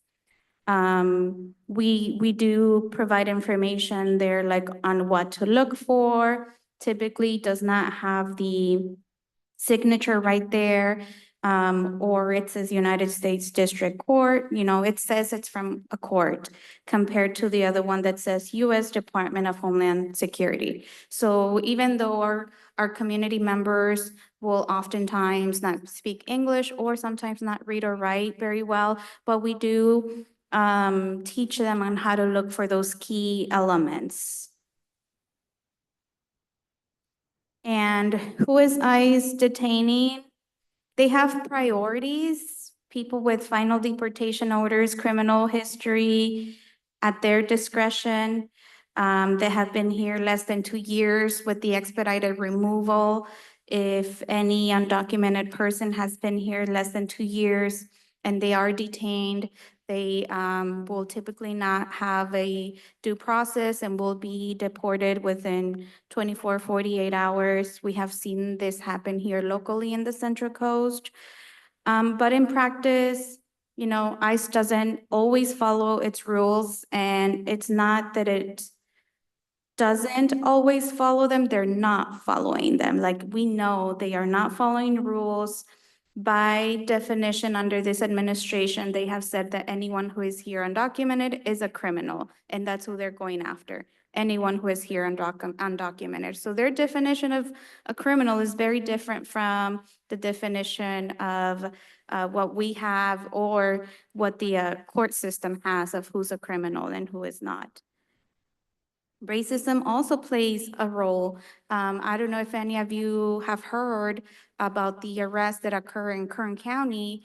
There was a recent research article by Cal Matters, and out of the 78 people that were arrested, only 77 did not have a criminal record. So one person out of the 78 that they arrested had a criminal record. So if they had, this targeted operation with a list, well, who was on that list? Anyone who has, brown skin, anyone who looks, sort of indigenous like myself, those were their targets. So they can't hide it anymore. That's why there was a federal judge that put a temporary block preventing Border Patrol to go into that region and just indiscriminately stop anyone that, has brown skin and looks like some of the people here in this room. If ICE comes to your door, whether it's, if you're at home, if ICE comes to your door of any private space, and I think for us, we're starting to shift the language that we use, because initially, during this administration, people would relate coming to your door, your home. But now it's even private spaces. Like, for example, this meeting room, I know it's a college, right? It's different, but if it was, let's say, a church, we've been having some Know Your Rights with some faith-based groups so that they can change the layout of how they have their meetings by closing their doors and having clear signage that this is a private meeting, not everyone can just walk in and out, even though they would typically encourage that, but now discouraging that from happening so that they can protect the people inside. Because if these doors were closed and there was signage outside that said this is a private meeting, even though we know it's not private, there was registration and all of that, if immigration were to come, someone out there could stop them from entering and say, wait a minute, unless you have a judicial warrant, you can't enter this space. This is a private space. Who are you here looking, showing, and they can show you the warrant. And if that person is not here, you can say, that person is not here. I need you to leave. This is a private space. So that's what you do when ICE comes to your door. Doesn't matter what door it is, any door, and everything inside of that if it's private.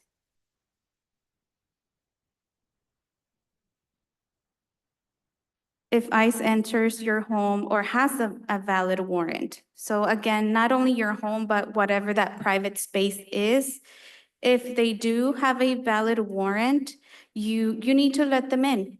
If they have a judicial warrant signed by a judge to enter that premise, you need to let them in. Otherwise, you are obstructing the law. But I will tell you that very, very rarely they'll have one. During this time that we've been running our hotline, we've only seen one situation where they had a judicial warrant.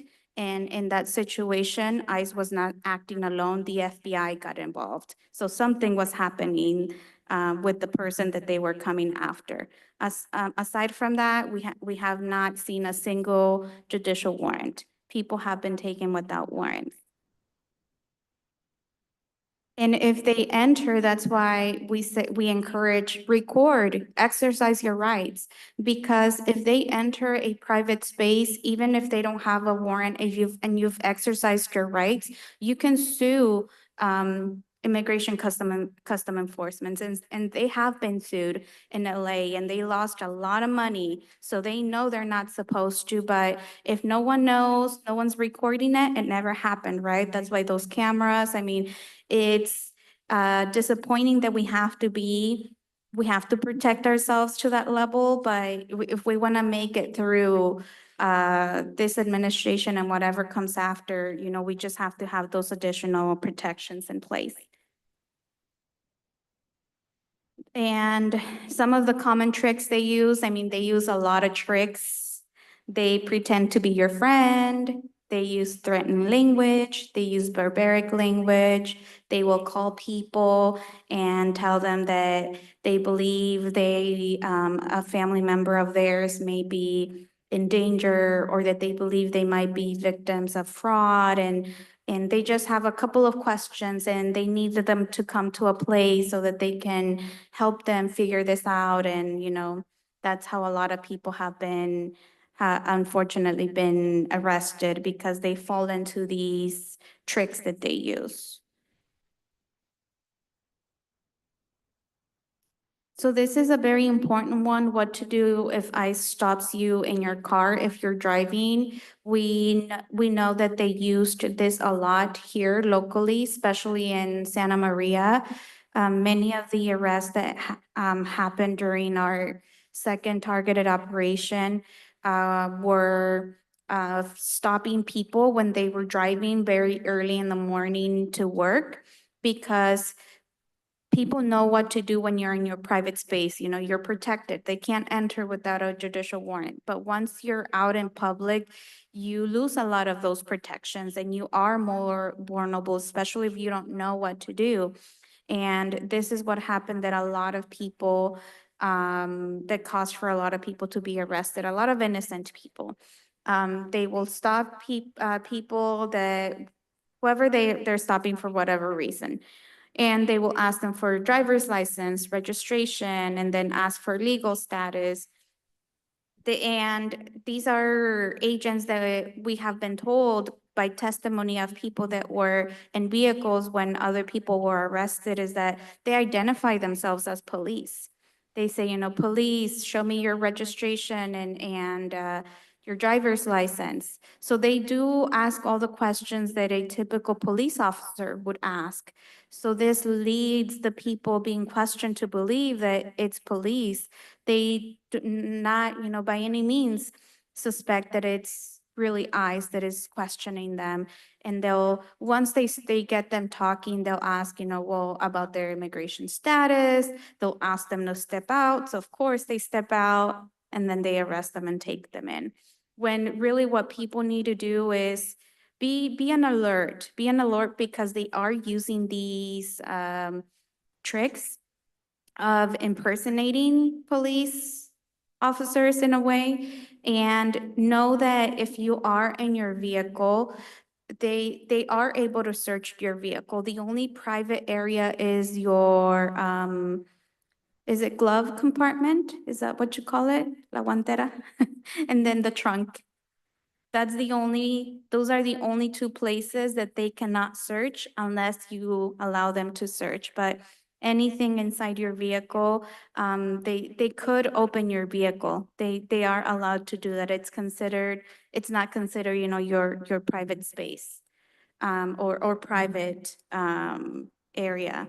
So this is why when people are in their vehicles, they're more vulnerable than if they were in their homes. And this is what we saw happen in the Central Coast. They switched from knocking on doors to waiting for people to come outside, and then use these tricks so that people would voluntarily release whatever information they need, and essentially their status. Also, you don't have to open the car without a court order signed by a judge, but they could ultimately break the windows. And we've seen it many times do that. As long as you don't interfere, it's legal to record with your phone. So a lot of people have been doing that. Take notes of what happened. sometimes the passenger, or not everyone, will be arrested of what you're seeing, badges, uniforms. They're not wearing uniforms for the most part. Phrases that they're using, and really exercising your rights, verbally saying, I exercise my right to remain silent. I do not want to speak to you. I want to speak to a lawyer. And that way, that is very clearly recorded. And what we have been saying is that when in danger, when in a crisis situation, to call our 805 immigrant hotline, because it records all the calls. So we operate 24/7. And even if no one answers, it's still recorded and it goes to voicemail. But if someone answers, and even though they may not be able to do much if they're over the phone, but that whole conversation is being recorded. So if you are exercising your rights and recording yourself and saying, having someone there, that entire conversation, what the agents are saying, will be recorded, and we would absolutely share with your attorney if they intend to use that to fight your case. So that's a great benefit of plus, my son was calling me right now and I didn't answer. So I tell my family members, don't call me. I'm not gonna answer if I'm in a meeting or doing something, but if you call the hotline, they will answer. So we also tell that to our community members. Don't call your husband, your wife, your comadre, your compadre, your kid, because they may not answer, but call the hotline. And that's your best choice in getting that protection. Also, don't sign anything without reading it or without consulting with a lawyer. Do not answer any questions about your immigration status, country of origin papers, always asking if you're free to go. And you don't have to get out of your car. We are instructing our people to not carry their matriculas anymore, which is, their IDs from the country where they're coming. So because we know that also if they do step outside, and even though they refuse to be searched, they will still search them and then, look through their wallets for whatever information they need to determine whether someone is undocumented or documented. So we tell them, don't carry those documents that say that you're from a different country. Don't give them any ways for them to figure out, if you're documented or undocumented. And some of this I've already explained. They've been calling people, they've been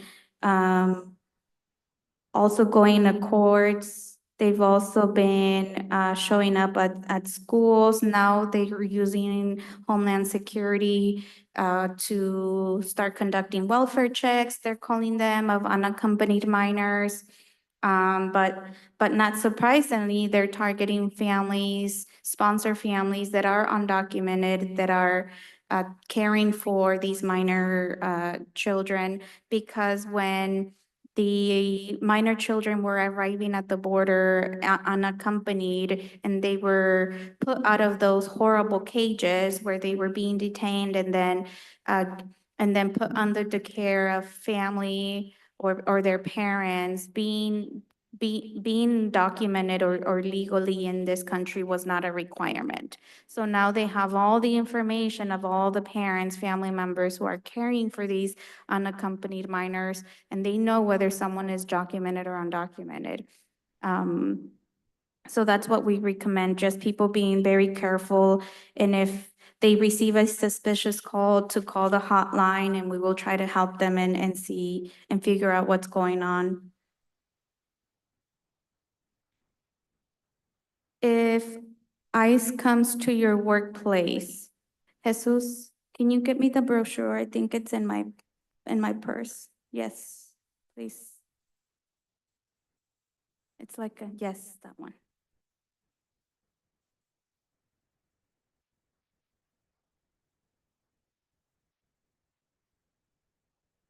So this is a really great brochure that Immigrant Legal Defense Center has printed 500 of them, and we can print more, but we are figuring out a way to distribute them to businesses because it has a lot more than this information on what to do if ICE comes to your workplace.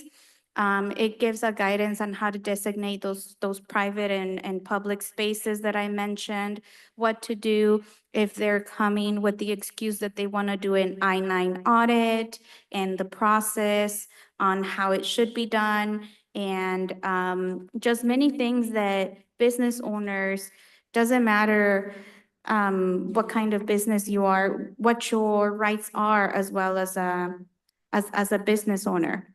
The I-9 audits, the public areas, private areas, what to do during an I-9 audit, and also different actions employers can take to train their own staff. Because we've asked when we do these Know Your Rights, how many of you work in the fields and you have your mayordomo are people trained, especially in spaces where it's not easy, you're not easily able to designate private versus public. And for them to have a plan on what they're gonna do if immigration were to come, and so that people, don't start running, because then that's probable cause, and then they're gonna go after everyone that's running. So people need to have a plan on what they're gonna do if they show up and how to protect their employees.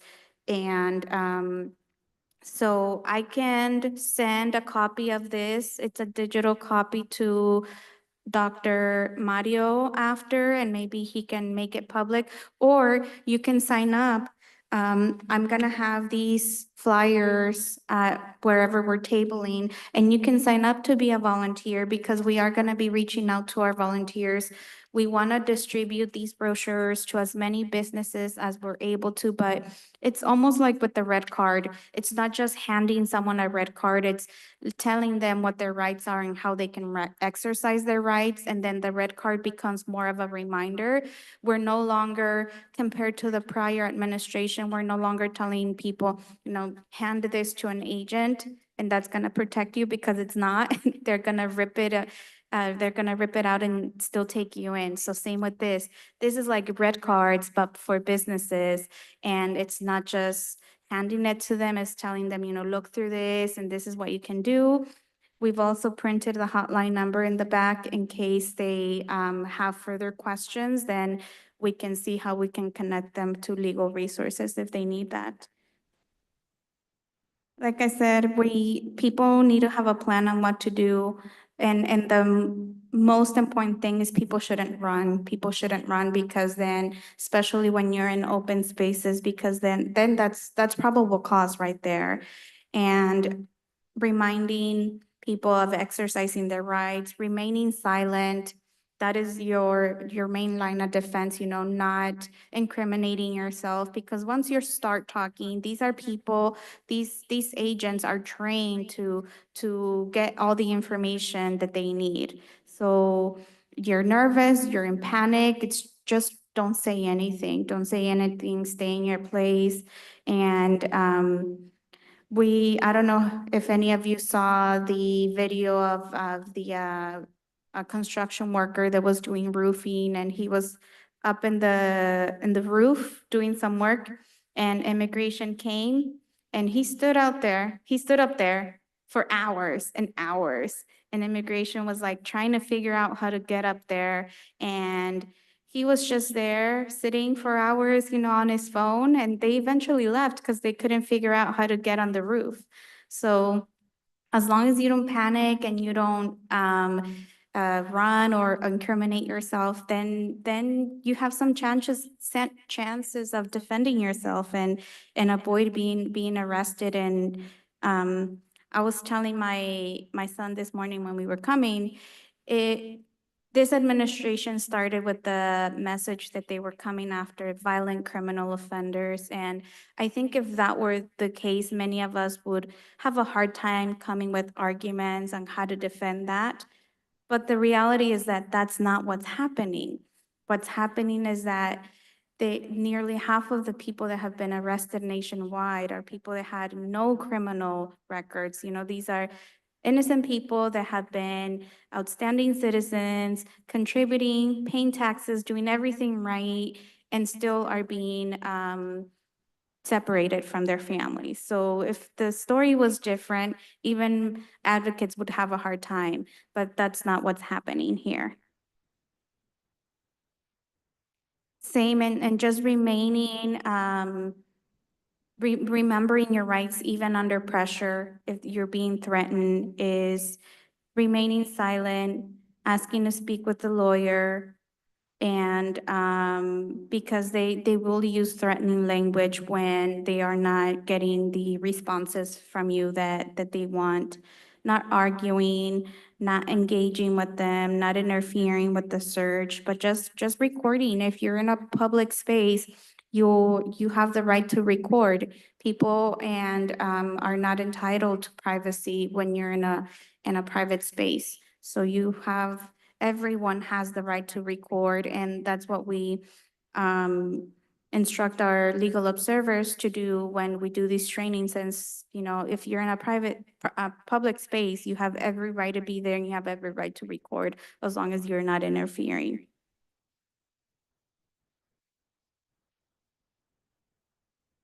I'm not gonna go over that information. Instead, what I'm gonna do is I'm gonna tell the story of one of the very first calls that we got on January 26th. I've told the story over and over, but I always remember it like so vividly because it was one of the first situations where we were able to stop someone from being arrested. And we wish that all the situations, all the calls that we get, people would call like this early when the incident is happening. And it was the situation of a person that was inside their vehicle. They were locked inside, and they were being questioned by ICE. He was not the person that called the hotline, though. It was their employer. Their employer somehow knew about the hotline and called us and said, a friend of mine is locked inside his vehicle. He is on this street and this street, and he's being questioned by ICE right now. Can someone go out and support? And by that time, some of the people that we worked with were already out in the neighborhoods patrolling, because they had already received information that ICE was knocking on doors in Santa Barbara. So it was really easy for us to get someone within a few minutes to go there and support this person. We were also able to get the person that was inside their vehicle, his phone number. So I gave the phone number to our responder who was driving over to where he was, and to just provide some support over the phone, reminding him of his rights, that he didn't need to come out. And when our responder got there, they were able to stay within some distance and speaking over the phone with the individual inside, and just reminding him that he didn't need to come out of his vehicle to ask for a judicial order signed by a judge. And while our responder was giving these instructions to the person inside, the ICE agents could clearly see our responder there. And they told us they were obviously very upset and pissed off that I was there telling this person inside the vehicle what to do, because they were outside using threatening language, barbaric language, for him to come out, because they couldn't open the vehicle or just force themselves inside. So when he asked for judicial order, they said, yeah, we have it. We have it in the car. We'll be back. Well, they never came back. So most of the time they don't have it. So they ended up leaving and our responders were able to put the person in a different vehicle and, you know, take him to a safe location. But he was shaking, he was in panic, very scared. So when you're in that moment, it's very hard and very difficult to remember all these things that you have been rehearsing over and over. But calling for support works. It works. This is something that we're also going to start doing, and I do believe that Immigrant Legal Defense Center is also planning a train the trainer, just like they did for Know Your Rights, but for family preparedness plans. Because we want to plan and we want to prepare our families for the worst case scenario. And as 805 on DocuFund, this is something that we promote all the time just to be prepared for disasters. You know, what if a wildfire were to occur, a flood, an earthquake? You need to have all your documents ready. So it's the same situation as a climate-induced disaster. If you were arrested, you want to have all your documents on one place so that the family can be better prepared for whatever they decide they're gonna do. You know, if someone gets deported, if they're gonna be joining them in their home country, or just documents that oftentimes their attorney will need if they are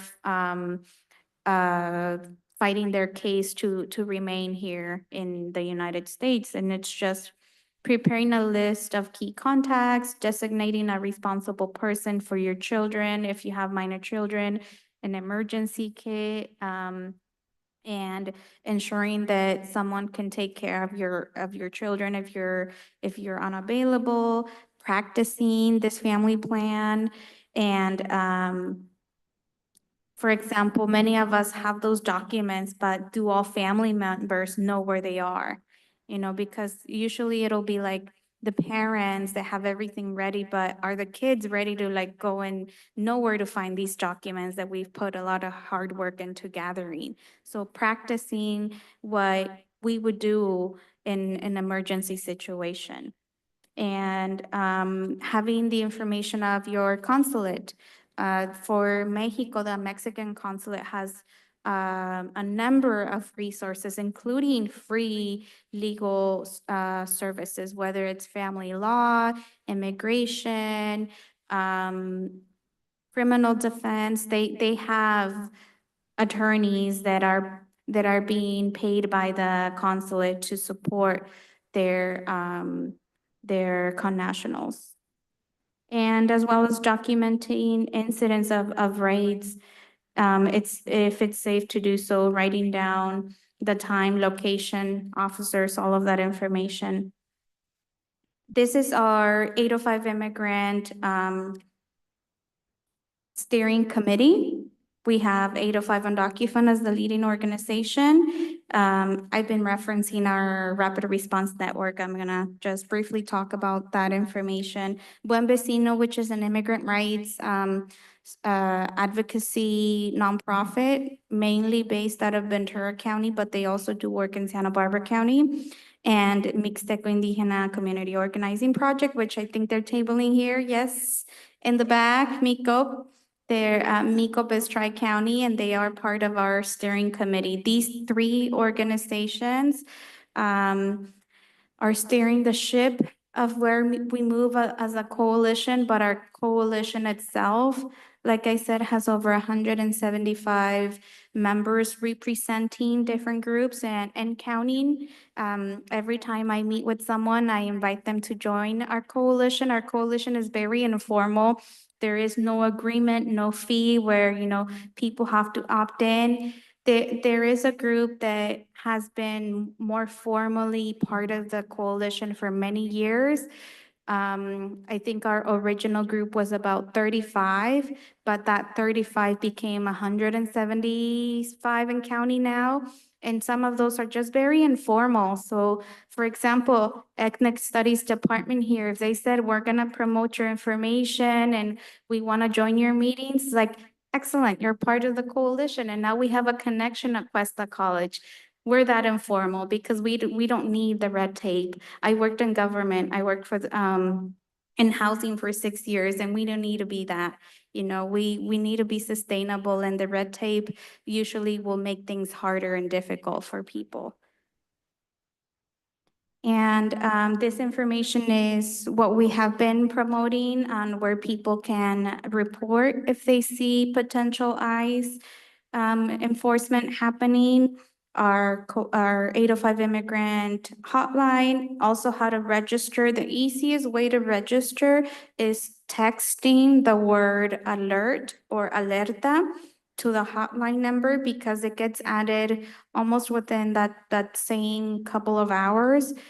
If you scan the QR code, it takes you to a Google form where most of the questions are optional except for phone number. We absolutely need a phone number to register you, but those are usually updated like once a week. So if you complete the Google form today and something happens tomorrow, most likely you're not gonna get the alert. So it's much better to text the word alert to the hotline number, and you're added within 24 hours, I would say, or less, and you get a confirmation message. There's also legal services. These are just a few of the legal services. There's a number more in San Luis Obispo. There's Catholic Charities that help people with their legal immigration services. They have what are called accredited representatives, which are like immigration attorneys but they're not. They're, they're accredited representatives that are approved by the Department of Justice to complete and submit immigration applications on behalf of people. They can't represent people in court. Accredited representatives, if they're like full scope, fully accredited, then they are able to represent people in court. But if they're partially accredited, which is the case for most of the people working, for example, for Catholic Charities, Immigrant Hope, Importa, nonprofits, I believe also MICO with their MILA team, they're partially accredited. They can submit adjustment of status, applications for visas, green card renewals, DACA applications, Importa. I'm on the board for Importa, Santa Maria and Santa Barbara, and they always do my DACA. I've heard it's easy, but it's like, I don't want to mess anything up. So they always do my DACA renewal every 2 years. And because they are nonprofits that receive state funds, oftentimes they will either not charge anything or charge like a very small fee. Nothing compared to what a private attorney would charge you for this very same process. So these are just some services here in Los Osos, San Luis Obispo, And that's our contact info. You have my email and phone number there if you want to connect with me after, or anyone else from our team. Darlene Villanueva, our community organizer, Beatriz Basurto, our rapid response coordinator, or Ana Luisa, our general program support. We have team members that are multilingual. So we are able to offer these trainings in English, Spanish, and Mixteco. Are some of our team members, Ana Luisa and Beatriz, they speak Mixteco. And that's all. We have like 15 minutes for Q&A, or, we can end it early. I'm not able to see the chat if there's anything on Zoom.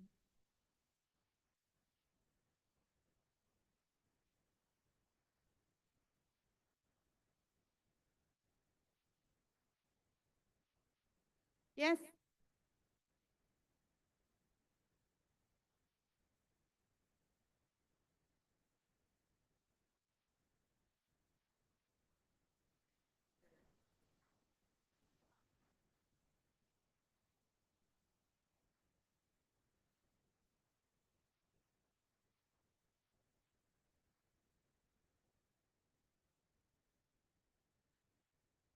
We haven't heard anything directly and we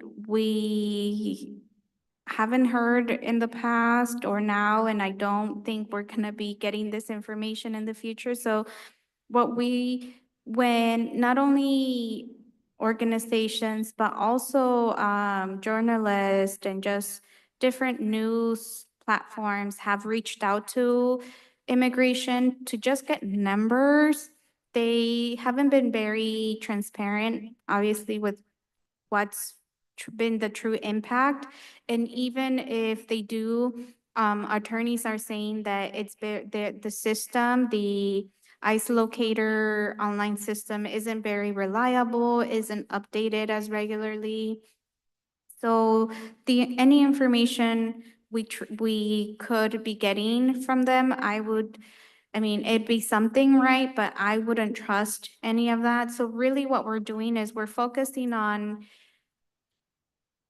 building our infrastructure, on being ready to respond if a work raid were to happen.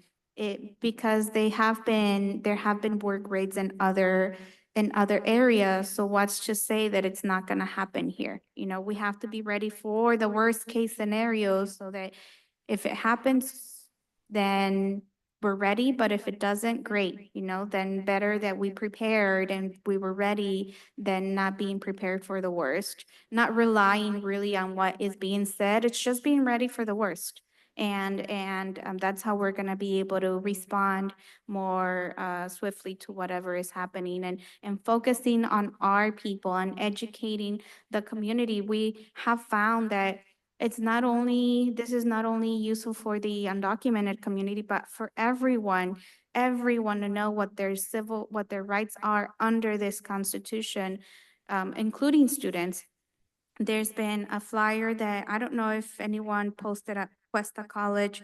Someone was gonna post here, but a flyer that our group created, our volunteers, for international students, just different things they can do during these times that their visas are under threat.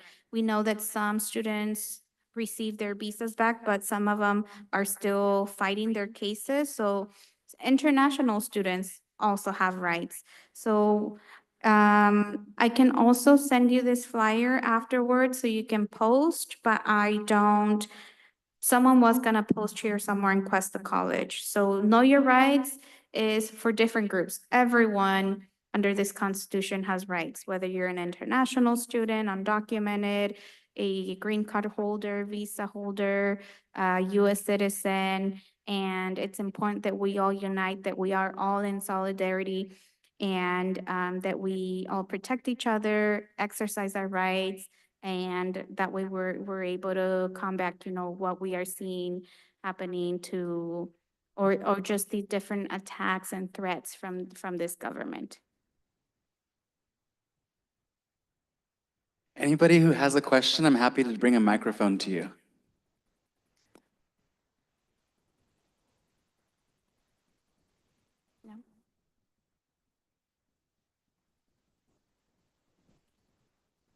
I'm aware of some other community colleges throughout the state that have sort of put together rapid response teams with, you know, attorneys for students who are facing immigration action. I believe Allen Hancock has something like that. Los Medanos College up in Pittsburgh has it. We do not currently have something like that at Cuesta, or I'm not aware of anything like that. So would your hotline be our students' best next recourse if something were to happen, or where would you recommend we send our students in lieu of something that we have that's kind of homegrown? Yeah, I think at this moment, yes, connecting them to our hotline. This flyer that we have here has our hotline number and like what students can do. But the ideal situation would be for groups to self-organize, because you would be able to have the connection that you need, and you could be connected to like other broader efforts, like for example, our Tri-County Coalition, which like I've said, we're very informal. We would love to have, different rapid response teams in all colleges and all universities, and then all of us talking together and learning from each other. I think that's how we've been able to grow exponentially in these just short 4 months, is that we've been very loosely connected, but strongly connected at the same time. All working with the same goal, that we know that it's not just the immigrant community at this point that is under attack. We all knew that it was just going to be the beginning. Now they're coming after, anyone that is just not in agreement and that will not follow all the horrible orders that are coming from this administration. They're the enemies. It started with us, but now it's education, now it's Social Security, now it's like medical services, you name it. And we're about building people power, building power, not fear. And if we unite, if we are able to see beyond what differences we may have, and that at the end of the day, we're all just human, we're all trying to survive here on this one planet, that we'll be lucky if it's here in, I don't know how many years from now. If we think about those terms, like, and here we are worried about what, it's like, let's think about those broader terms and what so many things that we have in common, aside from the differences of like our skin tone and our beliefs and all of that, and then finding that common ground and uniting, because that's what they're trying to do, divide us, pinning us against one another, so that we're so distracted and we don't see what they're doing up there. But some of us have our eyes very open and can clearly see what they're doing. And as long as we're here resisting and calling them out for what they're doing, they're not going to succeed.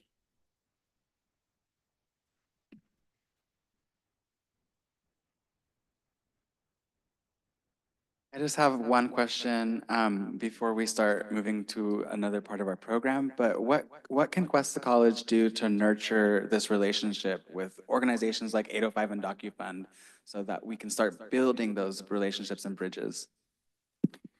I would say, maybe having a few people that could be connected with us and just attending our meetings. We meet every other month, but if something were to happen where Cuesta College were to be targeted for some reason, because they have brave students that are speaking out and mobilizing, then connecting with us so that we can respond and see what resources you need. Just like with the international students, we're not necessarily speaking about undocumented students per se, but it's an attack on our community. So our volunteers, they mobilized, they created this and are distributing in many colleges and universities. So it's a movement that's self-organizing. I had nothing to do with it. They came together and worked on this, and now they're going to be spreading this information. So I think that's one of the very few things that give me hope, is that we are uniting, we're mobilizing, and we're creating people power here that is going to have a lasting impact and change on our future. Thank you. All right. Any other comments or questions? Well, thank you. I know I'm gonna be tabling somewhere. Let me know where I can post, and you're welcome to come and talk to me and learn more about what we're doing and see how, if you're interested in getting involved. Thank you.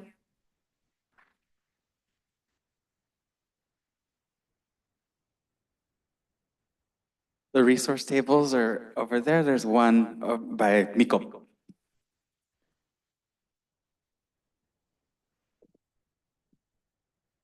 And I just want to say thank you to our audience on Zoom. Thank you to our audience in person.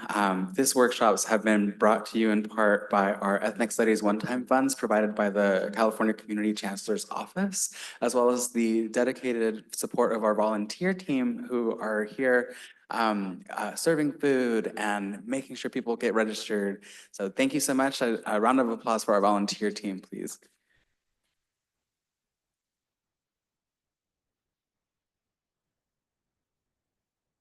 And so if you have a lunch ticket, you're welcome to start lining up. You can exit towards the back entrance over there. There's a door that leads you directly to the taqueria, and you may eat on the tables. There are some drinks that we're gonna start taking out. There's juice, lemonade, and jarritos. Thank you.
Marvel Studios Thunderbolts is a game changer. Is that all you got? It's the best. Let's do this. Marvel movie.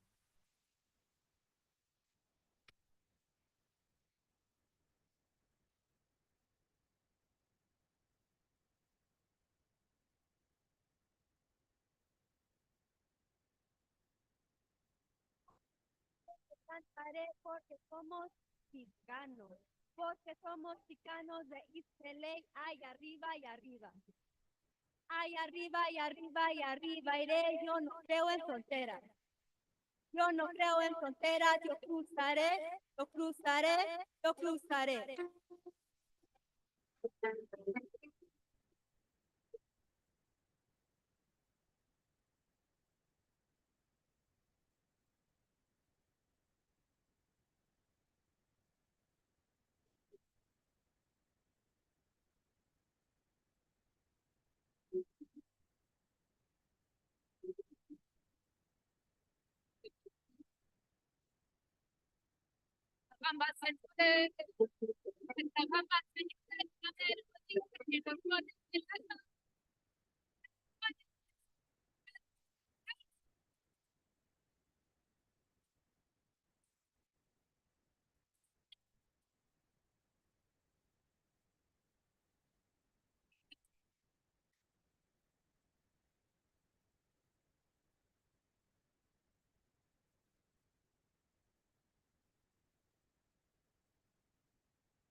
Lucha contra leyes racistas.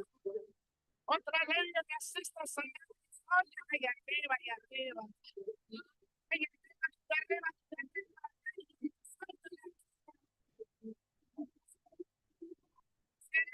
y lo seré.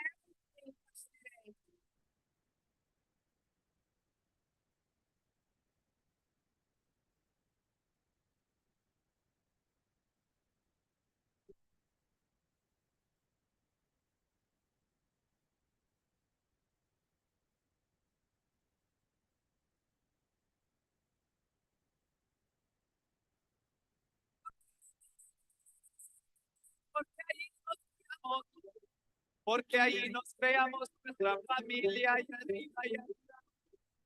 Allá arriba, y arriba, y arriba, y yo no soy marinero.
Porque yo quiero el amor que yo quiero, me toca.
You want your dream kitchen, and the color of the cabinets makes or breaks the room.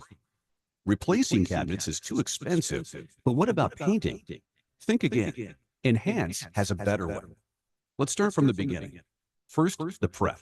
Cabinets get dirty. Oils, grease, and waxes build up and keep paint from sticking. Painters don't always take the extra step to clean your cabinets first, but Enhance does. Enhance uses a special proprietary cleaner to thoroughly remove contaminants that cause paint to peel. Next, Enhance primes, not with the wall primer most painters use, but with a cabinet primer that blocks stains and stops bleed through. Now for the fun part. It's time to choose a color, any color. Enhance mixes your color with our acrylic polyurethane blend, which resists chipping and peeling. Most painters use latex paint, which is made for walls and not durable enough for cabinets, and they often brush it on, leaving unwanted brush strokes and paint drips. The Enhance process provides a completely smooth, factory-like finish with no brush strokes. Finally, Enhance applies an industrial-strength clear top coat, which is cured instantly using an ultraviolet light to create a rock-hard, durable finish. Some painters use top coats that take days to dry, but the Enhance UV light process cures the top coat immediately, minimizing your downtime and family disruption.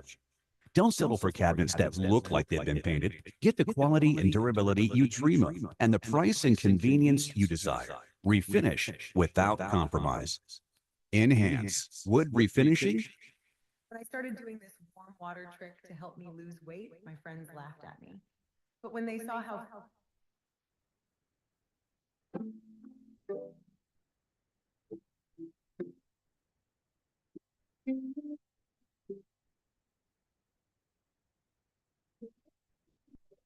Quizás no tengo papeles para trabajar. Señor presidente, pregunto por qué matan al moreno con piel de café.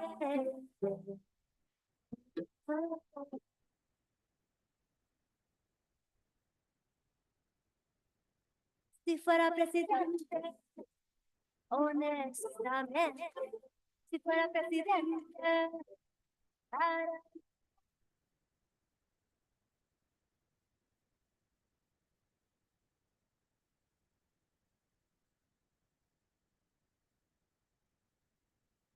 If I was president, I rolled up my sleeves as I faced the congregation. First thing I do is free education. And every third period, we practice meditation. Like a brown Robin Hood, I take from the rich and I give to the poor. So my little sister ain't gotta be hungry no more. And my first lady would be my mom, cause she smacked me at the first start of drone strike and dropped it bombs. And if I was president, I'd free all my poor black and brown kids that got caught up in 3 strikes. And when they get out, they get 3 bites. So they can ride to their future, back to their past. Go to the store, get some chips with no GMO. Cause my folks, we got a right to know. And if you don't know, now you know. Me gusta la lima, me gusta el limón, pero no me gusta tanta corrupción. honestamente, si fuera presidente.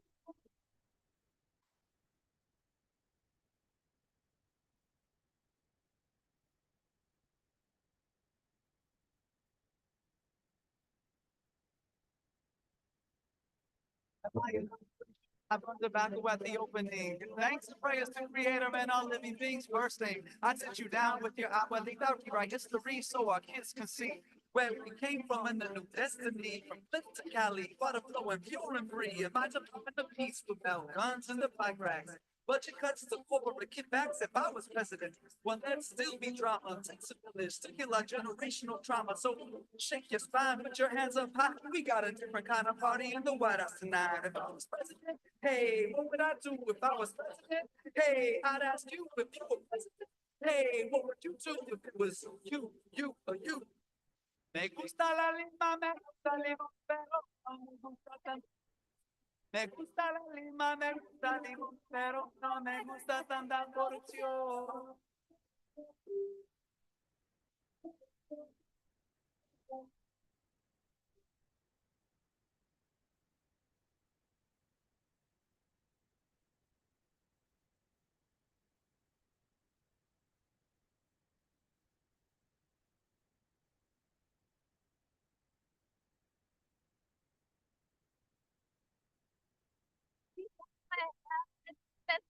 Pa' toda la gente, si yo fuera presidente, pa' toda la gente, si yo fuera presidente, pa' toda la gente, si yo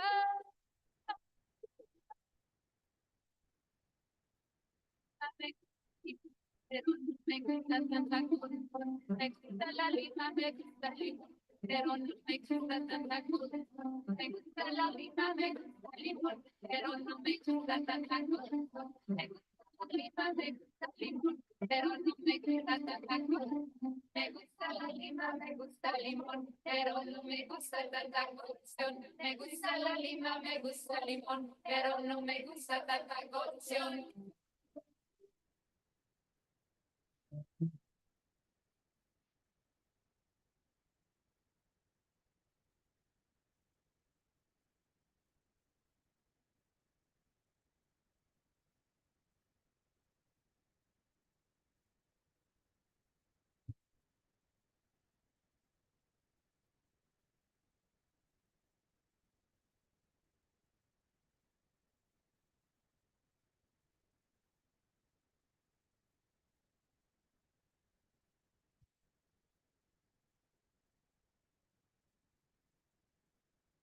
Ya me voy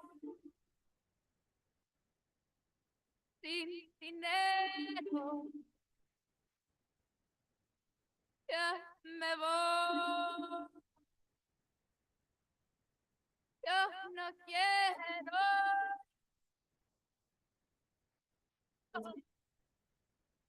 Pero ya me voy.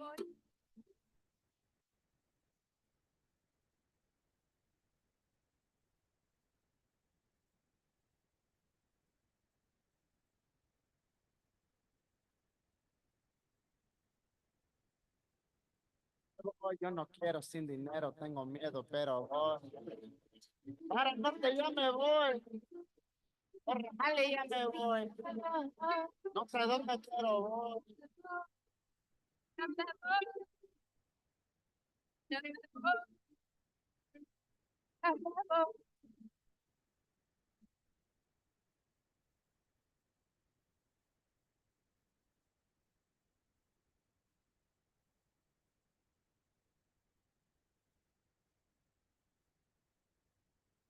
Y conocemos amor,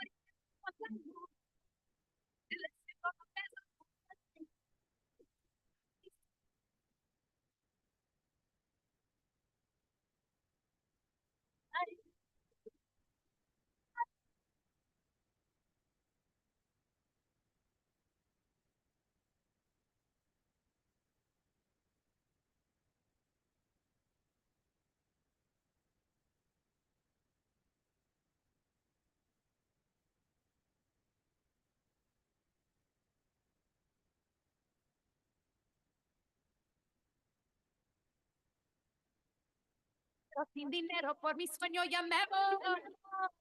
En la tarde ya me voy. Por la luna ya me voy. Tengo frío pero voy.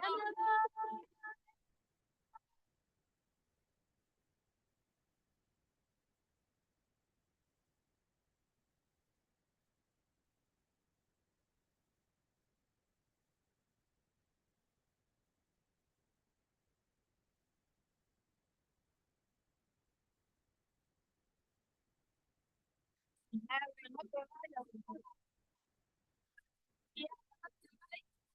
La boca no rosada. No te vayas. No te vayas. No te vayas.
organizado por Teresa Montoro, para el pueblo que no tiene abandona soberanía, abandona soberanía.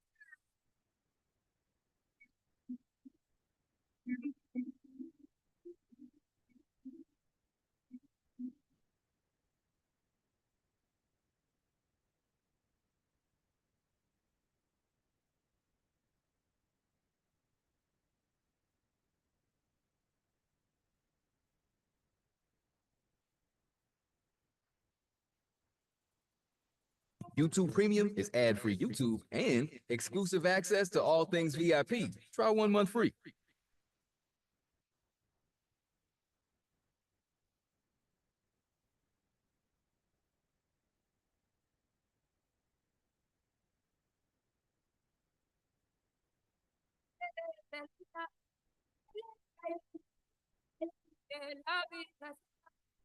Bailan, bailan, bailan, eres de tierra. Bailan, bailan, bailan, bailan con las cafeteras.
I hope you're all enjoying your meals. We just heard from Leslie's Taqueria that there's plenty of food. So if you're feeling in the mood for seconds or want to take something for the road, please do stop by the taqueria before you leave today.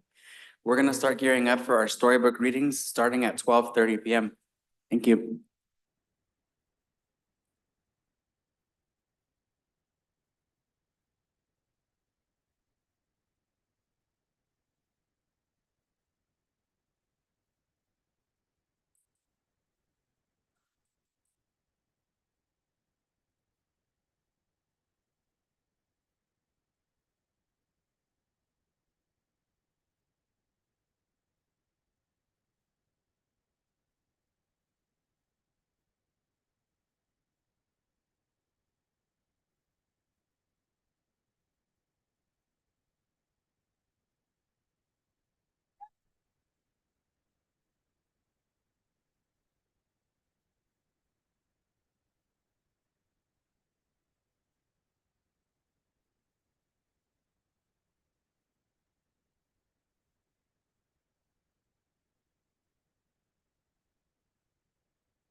El cielo es donde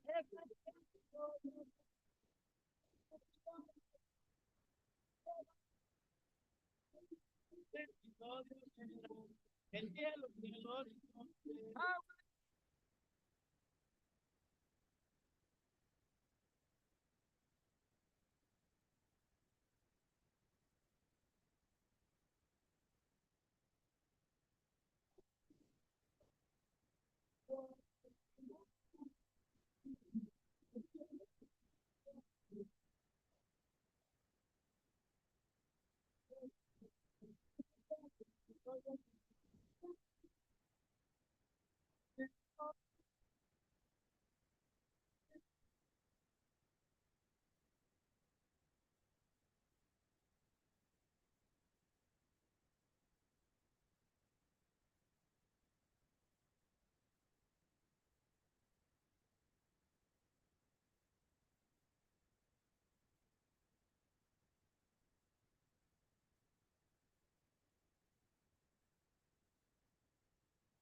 of the one.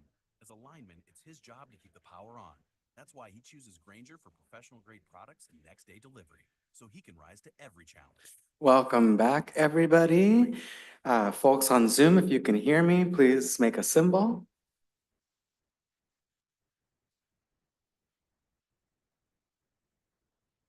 Thank you. At this time, we're going to begin our storybook readings, and our student researcher for the Anti-Racist Futures Project, Holly Smith, is also one of our authors for Ethnic Studies for Educators. Please welcome Holly Smith.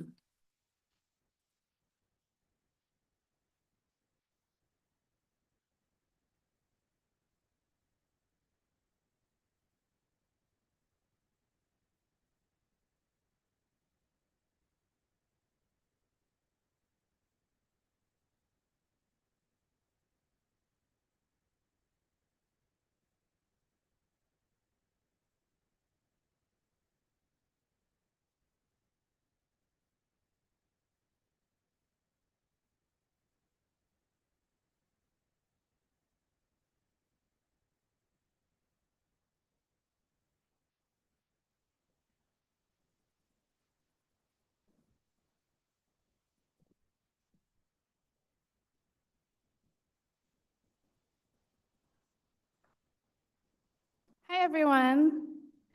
This story was inspired by the real home of the axolotls in Lake Xochimilco, Mexico. These magical creatures are real and endangered. Long ago, the lakes and ancient canals helped keep the water clean and life thriving. Today, pollution and shrinking habitats have put axolotls at risk. It's called The Biggest Little Warrior.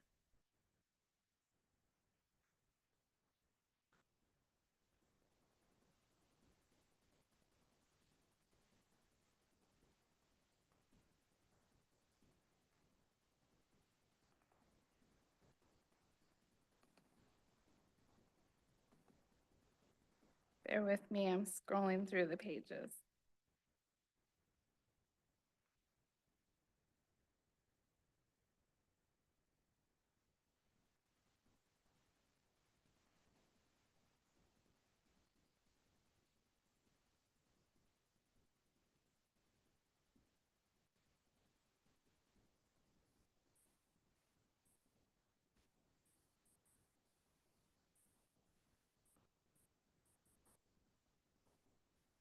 Hi, I'm Star, and I live in Lake Xochimilco, Mexico.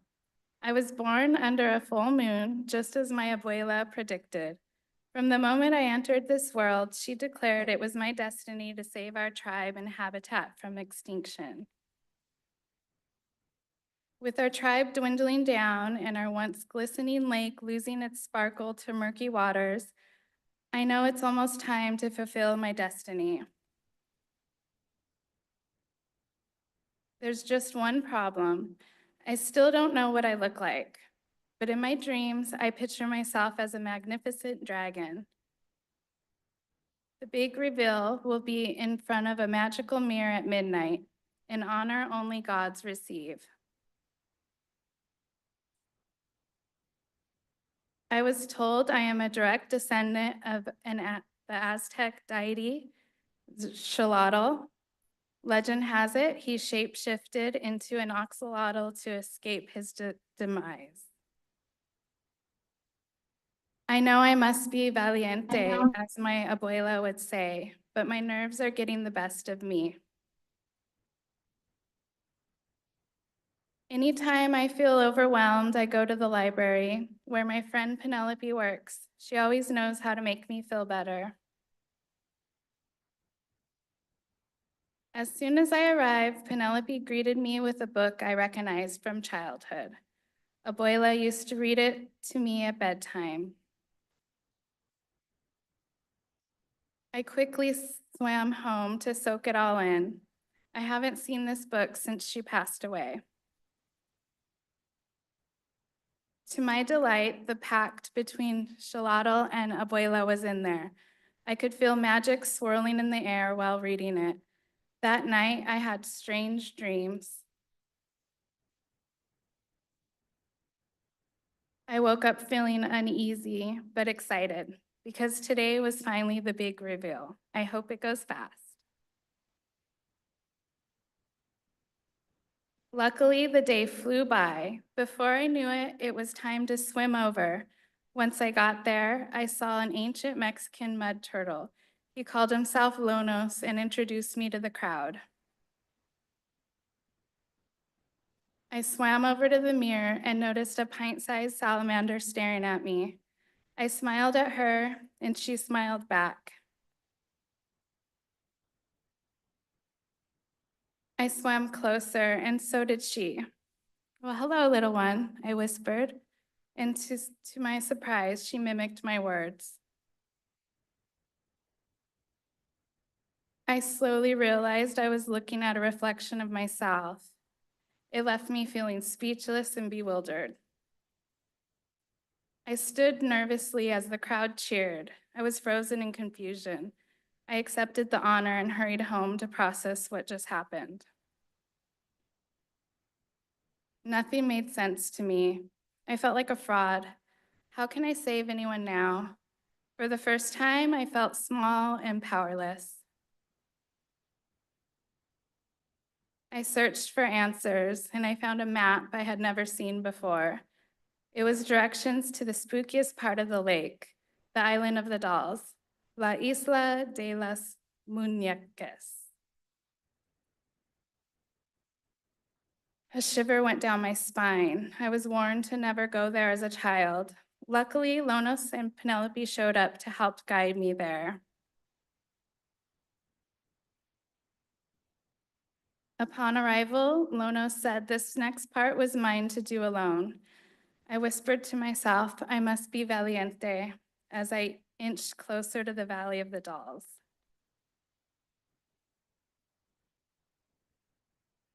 As I made my way through the spooky trail, it shifted into something magical before my eyes, leading me to a potion with the words, Bebe mi, on it. I took a big sip, and suddenly Xolotl appeared in front of me. He handed me a satchel filled with magical ingredients. He said it was everything I needed to restore the lake.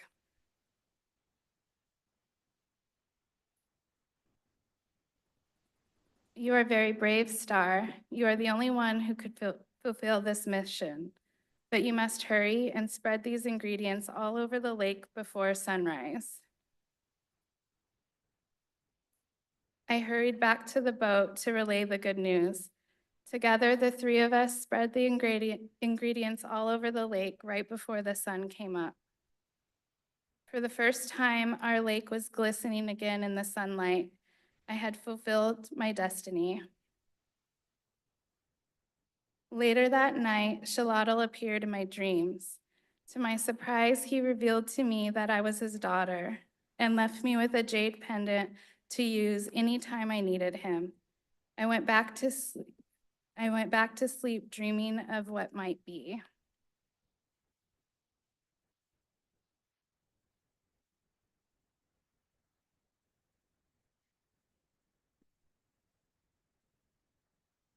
So just like Star discovered, healing is possible. Nature remembers how to restore itself if we listen, protect it, and help it bloom again.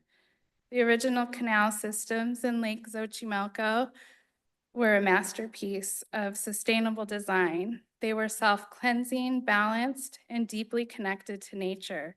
Reopening or restoring even parts of it could dramatically improve water quality and bring life back to the lake. Let this story be a reminder, no matter how small you feel, your actions can make a big difference. You are powerful and you are not alone. Thank you.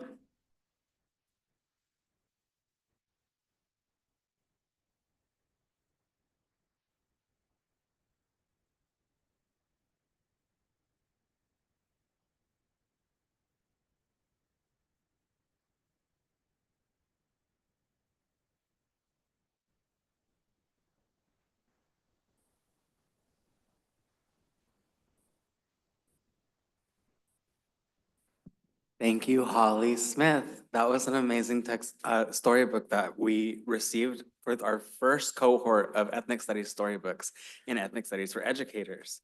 There are a couple more books that I'd like to read for you all from students who wish they could have been here, but were not able to.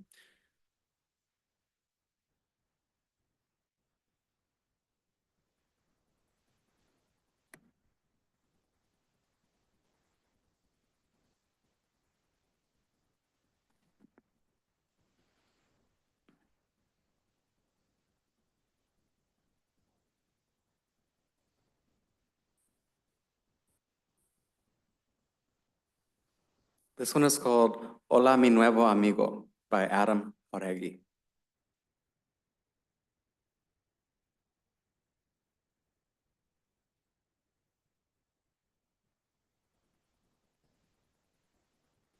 Ama, look, we got new neighbors, shouted Adrian with glee as he sees another boy his age from across the way.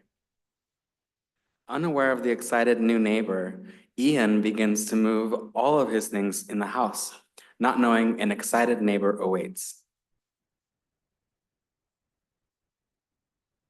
Mom, I'm not sure whether to go or not. Ama, no sé si ir o no. What if they're not nice? Adrian asks his mother, not knowing what to expect from the new neighbors. Knock, knock. Hello, my name is Adrian. I'm the neighbor across the street. Hey, Adrian, I'm Ian. Nice to meet you. Hours pass, but for them only feeling like minutes. Hey all, this is Adrian from across the street, our new neighbor. Everyone then proceeds to say hello. This is my room. I love football, in case you couldn't tell, Adrian.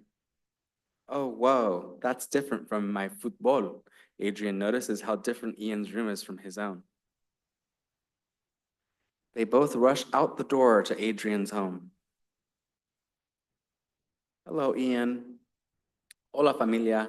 This is our neighbor and my new friend, Ian. Adrian tells his family. Everyone then greets Ian. Hola, Ian. Now let me show you my room. Like I said, it's a little different. Adrian says as he giggles. Oh, whoa, you're right. Your football and mine are so similar but different, mentions Ian. Adrian, why don't you invite your new amigo, friend, Ian, to your dad's game mañana, tomorrow? Asked Adrian's mother. Ooh, good idea, Mom. Ian, did you want to go? I don't know much about the sport, but sure, exclaims Ian. You guys ready? Yells out Adrian's dad. Everyone but Ian exclaims, sí, yes. Ian then yells, yeah. Ian stares out the window as they pass by the fields, eyes wide open, not knowing what to expect from this adventure.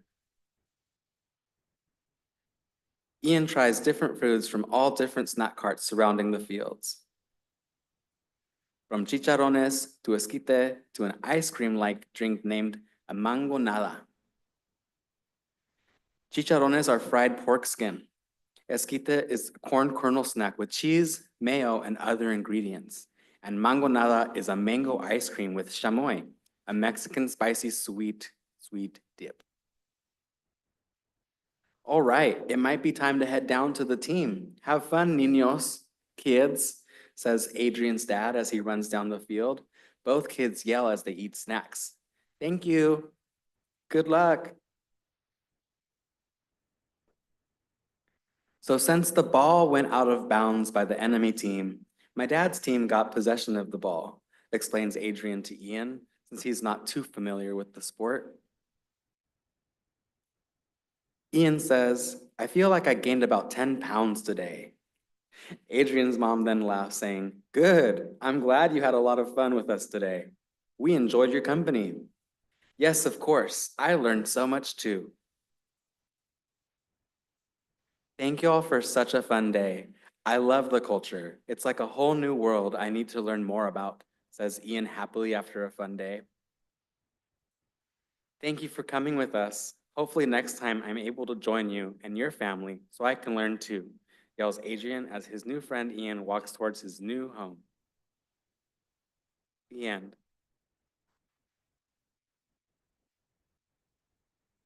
The student Adam Jauregui comes from a Mexican household of 6, that being his father, mother, 2 older brothers, and an older sister. He came from a small town consisting of it being a majority Latino AX population. Being the youngest of his family, Adam was greatly inspired from events of his past to ensure this storybook is as accurate to Hispanic culture as possible.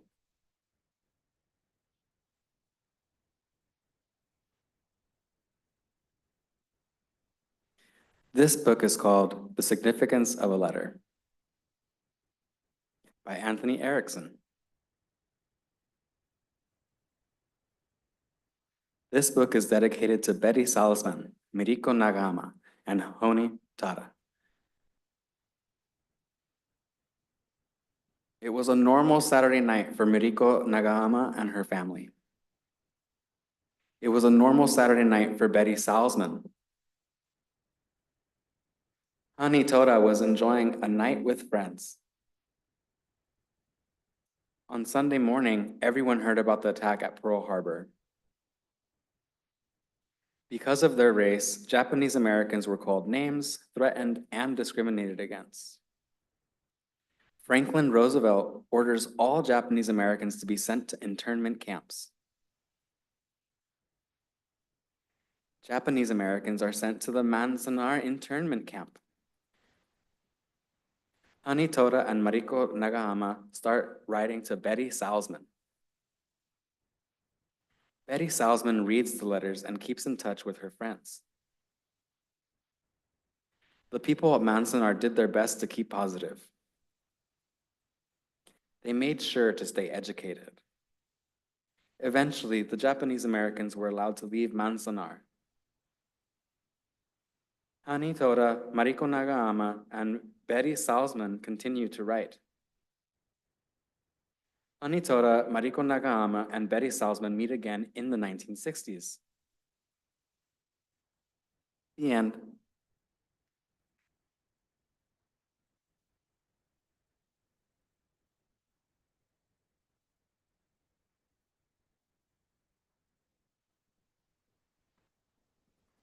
This is called Malachi's Bilingual Daycare Journey by Bridget Feliz. This book is dedicated to my son and anyone in this community that helped my son's early bilingual development. Bridget contacts a few providers to find options that have a full Spanish-speaking daycare. Bridget finally finds a program called Community Action Partnership in San Luis Obispo, or CAP-SLO, willing to help her with the cost of daycare and help her find one that teaches Malachi to learn Spanish. CAP-SLO calls Bridget with a list of daycare providers in her area. The one that Bridget picks is named Celia. Malachi and Bridget danced around in happiness. The first day, Celia welcomes Bridget and Malachi with a big smile. Celia asks Bridget how serious she is about her son in daycare because it's only Spanish speaking. The program CAP-SLO did offer a translator for Bridget in case she needed one while communicating with the daycare provider. Malachi, for 1 year, has went to daycare learning Spanish with Celia and the other helpers at the daycare. One day, CAP-SLO was having coffee with Celia and realized how Malachi was understanding Spanish very well. After everyone in CAP-SLO and Bridget's family started realizing how good Celia is for him, everyone got closer to each other and started learning Spanish as well. Celia started to become more involved with our family as we did with hers. She began to cook food for us and send us home with tamales. The start to Malachi's journey has just begun, and we are also grateful to have the support of CAP-SLO and a diverse community that we meet along the way. The end.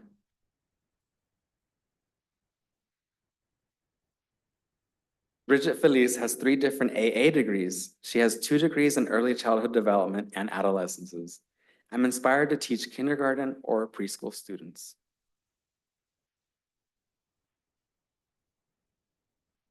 This one is called Las Buenas y las Malas de la Inmigración, The Good and the Bad of Immigration, by Jareth Gomez.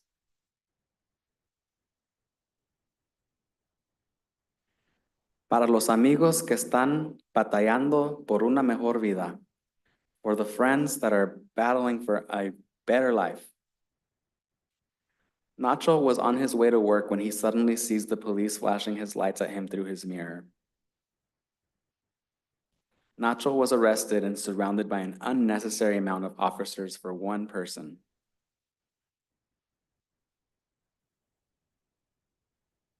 Nacho was sent back to Mexico within hours of his arrest. Nacho's family had found out what happened to him and are very shocked and disappointed that it happened to him. Nacho ended up going back to his hometown in Mexico and is basically living a normal life. The good thing is that his family is able to travel and visit him. Nacho's story doesn't end on a positive note, but his family hired a lawyer to help them with the legal battle to find out why Nacho was deported and what they can do to hopefully bring him back. Part 2.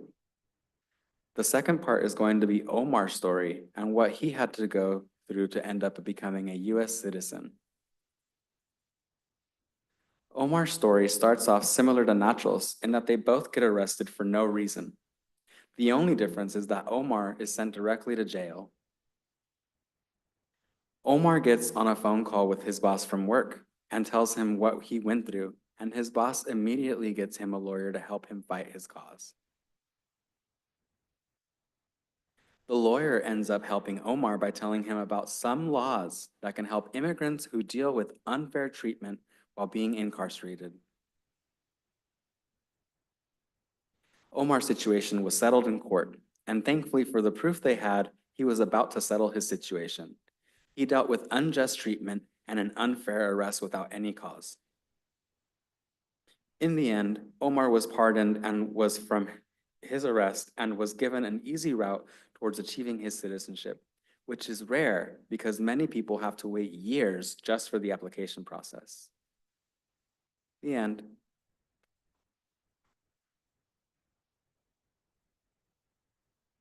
This book is called How Do You Say by Freddy Herrera. This book is dedicated to anyone who can relate to my story about cultural identity and cultural preservation. How do you say? New York is home to one of the most mixed populations in the world. It is also home to Dagny. Dagny is a college student and is preparing for a final presentation. Little did she know she would struggle translating her native language. While sitting in her room and attempting to spark an idea, she remembered she had been in this situation before. Before living in New York, Dagny lived in Latvia, where she is originally from. Growing up, Dagny's family wanted her to speak Livonian because their language was close to disappearing. When she moved to the United States, she had learned a new culture, which started with learning a new language. But after many years of spending time in a culture that is not original to her, she slowly dropped her traditions, spoke less as the days went by, and felt more comfortable using her phone to translate. How do you say became a regular thing for Dagny to ask her family when she spoke to them. She felt embarrassed for not being able to speak her native language, but also felt that she was losing part of who she is. Sitting in her room, Dagny recognized how important it is for her to remember her culture. So she started to listen to Latvian music and started watching television shows she used to when she was a child.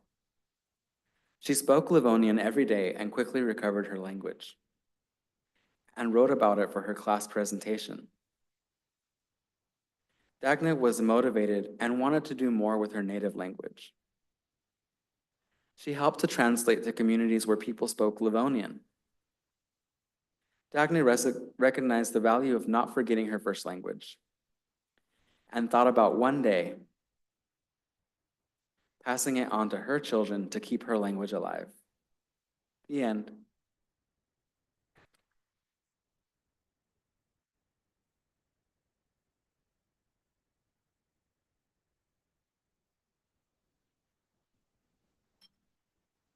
And so for those of you who are in the room, we do have the other books that our students submitted to be read today at the table with the easels. They are a variety of books around the topics of immigration and identity development in a new place. So if you have a moment to check them out before you leave today, we encourage you to do so. And if you'd like to check out any more storybooks that were created by the Ethnic Studies for Educators Classroom student authors, you can check them out from our Cuesta College Library on the second floor, where they have in front of the Affinity Program Center a collection of these student-authored storybooks. Thank you.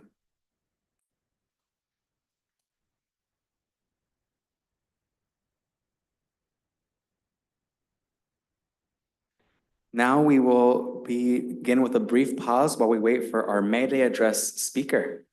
Thank you.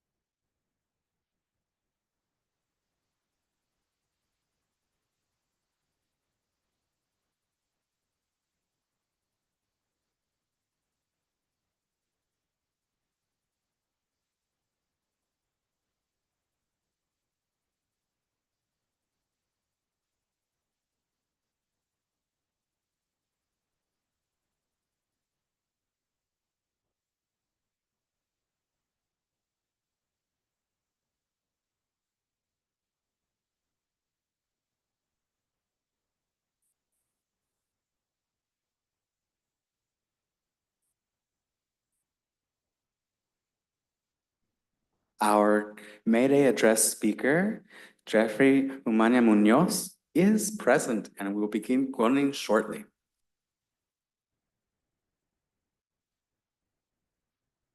As a reminder, we do have interpretation available, interpretation between English and Spanish. Please listen to the following guidelines to make sure that interpretation is working for you. Guidelines for our multilingual meetings. Please speak at a moderate pace. Speak clearly and audibly. Everything said will be interpreted. Speak in the language you feel comfortable, and make sure you only one person speaks at a time. Please select your preferred language on the Zoom feature.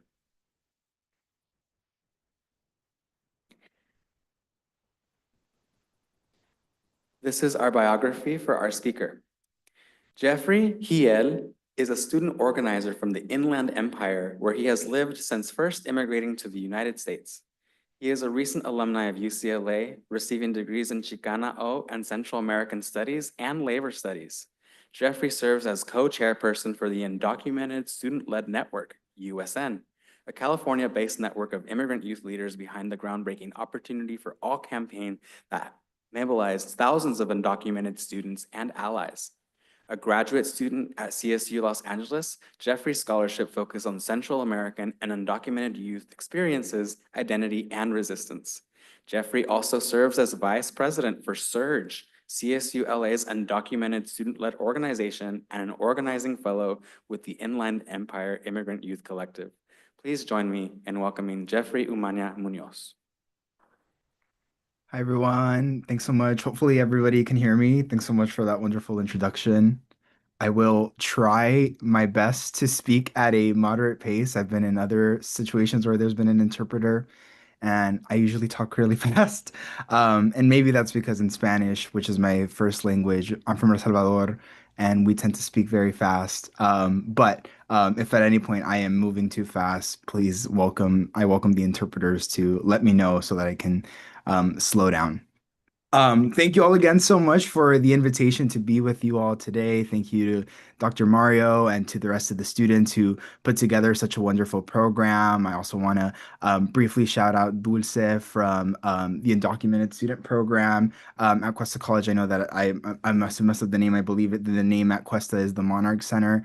Dulce was my own student advisor when I was at UCLA, and she completely transformed my life. And it's part of the reason why I'm involved in a lot of the work and the organizing efforts that I do today. So very grateful to all of you for the opportunity to share a little bit all about my experience with you all today. I don't have any slides. I'm a very conversational person. I like to just kind of talk to people. In the research that I do, I've also started to really try to move away from such kind of like, I don't know, traditional ways of interacting and engaging with folks.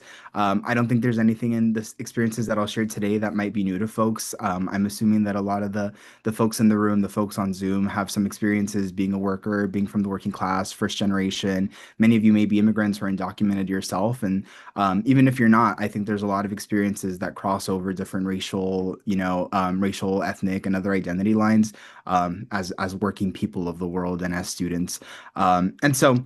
I really just want to share a little bit more to you all today about my story. I know it is a really scary time, especially for immigrant youth, to become involved and be organizers. But I want to just talk a little bit about what brought me here, my experiences. I also know that there's been a lot in the media recently that has vilified and criminalized immigrant lives. And so I think that the best way to combat that is with the truth and just sharing about what it really is like to be an undocumented person in the United States. And the experiences that I have had and how that powers the organizing and the vision that I have and that, so many of us also have in the Undocumented Student-Led Network and the work that we do. Like the biography mentioned, I emigrated from El Salvador when I was 2.5 years old. And ever since, I was raised here in San Bernardino, California. There were some brief moments where we moved around in the region, which is the Inland Empire, which is kind of, a suburb about like 60 miles out of LA, if that kind of helps folks as well. We lived in different cities, but for the most part, we've lived in San Bernardino. There was just this 2-month period where my parents randomly decided they wanted to try out Ohio. We came back after 2 months, and now we're back here, and that was in 2013. And so been living continuously here since then. I went to UCLA for my undergraduate, so I've also started to feel like LA is also part of who I've started to become, and kind of my community as well. But I grew up undocumented in the state of California. I think at a time where there was a lot going on, I think federally that looked the same for immigration, but just wasn't so overtly out there. I think something that's very important to remember is that deportations and attacks on immigrants did not start on January 20th. They didn't start in Trump's first term either. They continued during the Biden term. They were here during Obama's administration. In fact, many of the tools that Obama's administration uses now, that the Trump administration uses now, were tools that Obama's administration used to deport immigrants as well. And so we recognize, I think, within the Undocumented Student-Led Network that we've been part of a larger history of undocumented and immigrant youth who have continued to resist, who have always called out the things that are happening and the attacks that are being allotted on our community, and found a way to build community with one another, to harness our power, and to start to really chip away at that. And I think one of the biggest ways that we've done that as a movement has impacted my life because, the federal inaction on immigration has been going on for so long that the immigrant rights movement really started to focus on what could be done at the local level to support immigrant lives, right? Like maybe we can't protect all immigrants all at once now, but what we can do is make it a little bit easier, a little bit safer to live your life as an immigrant, right? And so I grew up at a time where California started to really be placed on that path because of the organizing of immigrant youth in the early 2000s, right? That's how we ended up with AB 540, which grants certain undocumented students the ability to receive in-state tuition rather than be charged non-resident tuition at our California public colleges. That's when we also got, expansions into Medi-Cal. The first expansions into Medi-Cal for undocumented folks covered children. And I still remember the first few years of my life in this country only being able to access dental visits or regular physicals at community fairs that happened at our schools or at community resource centers. And so, I can remember that it was about when I really started to come of age around, 12 years old, that the expansion of Medi-Cal started to really impact immigrant students. And I could still remember how different I felt in doctors' offices, having never really been there. And those are experiences that I still don't get over now, especially now that Medi-Cal has been expanded to support older undocumented folks like my parents, right? So in either case, that's just another example of different resources that were expanded in the state of California as I was growing up. So I don't want to say that it wasn't difficult to grow up as an undocumented person in the state of California in the early 2000s. I mean, we suffered from, a great deal of food insecurity. There's a lot of instability in our community and our own family and our neighborhood that was really inflicted because of our class struggles and our inability to access social safety net programs. But I will say that the organizing of immigrant youth made a very big difference in my quality of life. And I think most of us organize under this model that, just because things were horrible for us doesn't mean that they have to be horrible for the next generation of immigrants. And for us, that's what motivates us, right? And when I talk about us, I mean other organizers in the Undocumented Student Network. We believe that our goal is to end the criminalization, to end the of immigrants, and to end this idea of being undocumented altogether, right? We are completely and wholly border abolitionists in the sense that, we believe that people have always moved freely, right? And I think there is ways that we can still organize society and make sure that folks are being kept safe while recognizing the innate human nature to move freely, to meet others and connect with others. We are creatures of this earth. We are connected to the earth in ways that I think capitalism obscures sometimes, right? That makes us seem like we're just machines like the other technology that we utilize in capitalist production. But the reality is that we are incredibly connected to the world around us, and recognizing that becomes very essential in our vision for immigration policy. And so, growing up undocumented during those years, I ended up becoming very grateful and and I admired greatly the organizing that was happening by these immigrant youth.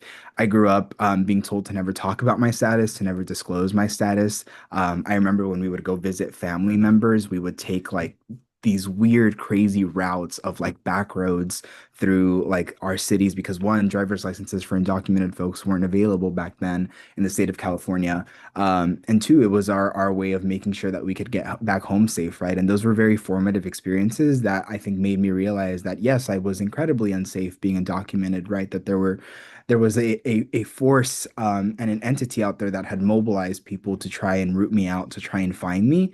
But at the same time, I was watching Univision and Telemundo with my mom, watching immigrant youth take incredible risks of standing up to detention themselves, putting their bodies on the line to physically stop deportation buses. Here in San Bernardino, immigrant youth were arrested protesting Section 287, the county Section 287G program, which was the program that connected the San Bernardino County Sheriff's Office directly with ICE agents, right? And I think a lot of that organizing is what ended up leading to California and various different jurisdictions passing sanctuary laws that now prohibit the collaboration of local law enforcement with federal immigration officers as a failed attempt at making our community safer when really it was just an attempt at continuing to police Black and Brown communities, especially communities of immigrants. And so, that inspired me greatly. And I knew that even if I couldn't share it with my mom then, because she would go crazy if I told her that I wanted to be so vocal about my story, I knew that that was something that I wanted to do, and that was always something that was going to power me through my college education. And so, I think, like I mentioned, because of the efforts of immigrant youth throughout the early 2000s, I was really able to live a life where, for the most part, I felt like other students, right? Like I felt like other working class students who at least had U.S. citizenship or some type of permanent status.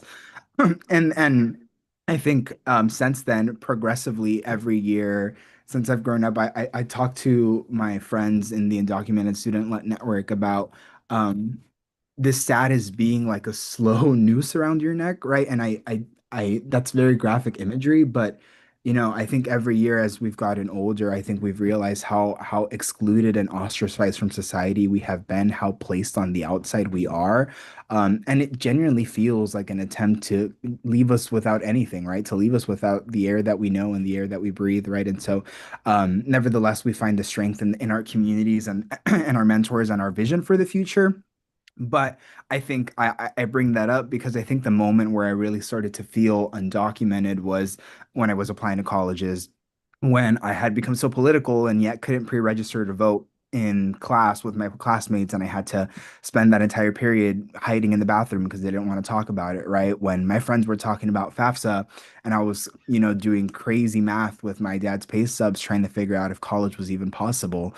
Those were the moments where I really started to feel the reality of my of my status, right? And I think that carried out throughout my undergraduate years, right? Even though the university had sold itself, and not just UCLA, but through the experiences of other students, we've learned the same at most of these universities and colleges, right? That they're promising an equitable experience while not delivering that to their undocumented students and continuing to place them through a system that reveals the systemic barriers against them, that reinforces to them this idea that they are outsiders, right? And part of what we try to do with the Undocumented Student Land Network and with Opportunity for All, which I'll talk about briefly, is to push back on that narrative, right? And to do so by implementing policies that actually address undocumented student needs. It is not enough to only allow undocumented students to enroll into our colleges if we're not going to be doing anything to ensure that they are retained and graduated from there. These universities and institutions and the state of California has a responsibility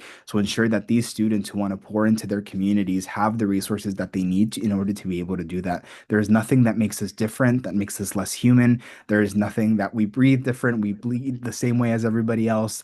We like the same things. We sit next to each other. We work next to each other. We study next to each other. These are the folks that are holding a door open for you. These are the folks, that you see in your everyday life, right? There is nothing that distinguishes us from one another. And if our colleges are selling themselves as an opportunity for our undocumented students to experience that equity, then they need to be delivering on that promise. And that's what gets me to talk a little bit about how I came to be involved with the Undocumented Student Land Network. And it begins first by coming to UCLA. Part of what drove me to UCLA was the Undocumented Student Organization on campus there, which is named Improving Dreams, Equity, Access, and Success, or IDEAS at UCLA. It was the first undocumented student organization in the country, founded in 2003. And that organization has really kind of become a model for what other undocumented students have been able to do around the state of California, around the entire country, on providing student-driven, community-centered initiatives on how to best support not just undocumented students at the university, but how we support them after the university, and more importantly, how we as students, as undocumented students, utilize the privileges that have been awarded to us by entering these institutions to fight for our communities, to ensure that their voices are represented, and to change the status quo. There's no point in us entering these institutions if we're going to leave to reproduce the same systems and the same behaviors that have gotten us to be undocumented in the first place. And that doesn't mean that everyone's going to become involved in organizing work directly in this way, right? That doesn't mean that undocumented students have to change their dreams if they want to go into STEM and now they have to go into the social sciences. I think it's also recognition that each one of us has something to bring to each of the fields that we want to go into, to each of the institutions that we're stepping into. And it doesn't need to be, a protest. It doesn't have to be a sit-in. You don't have to be the person on the megaphone to be an organizer. And that's especially true for our undocumented youth at this time, right? There are many ways for us to raise up our voices, to us to be heard.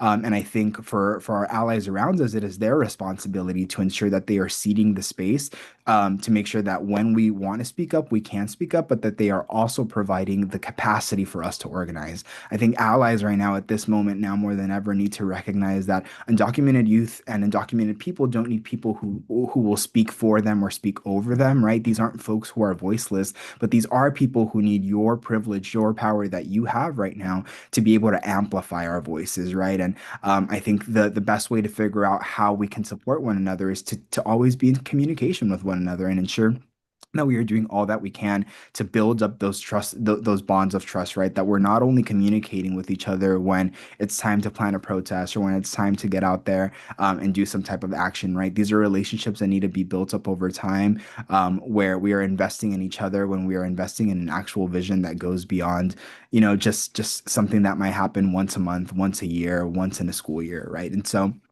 um, one of the biggest challenges that many undocumented students are facing, like I mentioned, is that while we are in the state of California, while we enjoy a broad access to higher education and, being able to access in-state tuition or even state financial aid, the problem is that once we're here, we just aren't receiving the resources and the adequate support to be able to maintain ourselves.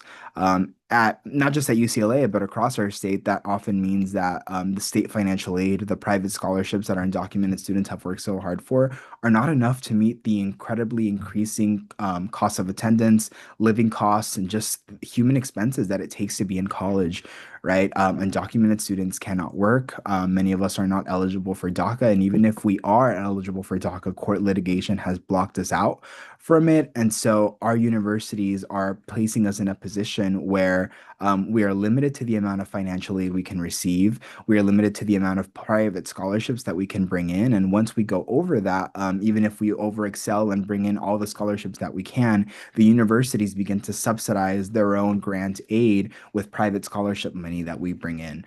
And so it's a really difficult situation because undocumented students are being forced to, live off of financial aid refunds and stretch those for entire semesters, and utilize those at the same time to support their families. The reality is that a lot of us are still contributors to our families in one way or the other, and we don't have the luxury of being able to set aside money just for our own purposes, right?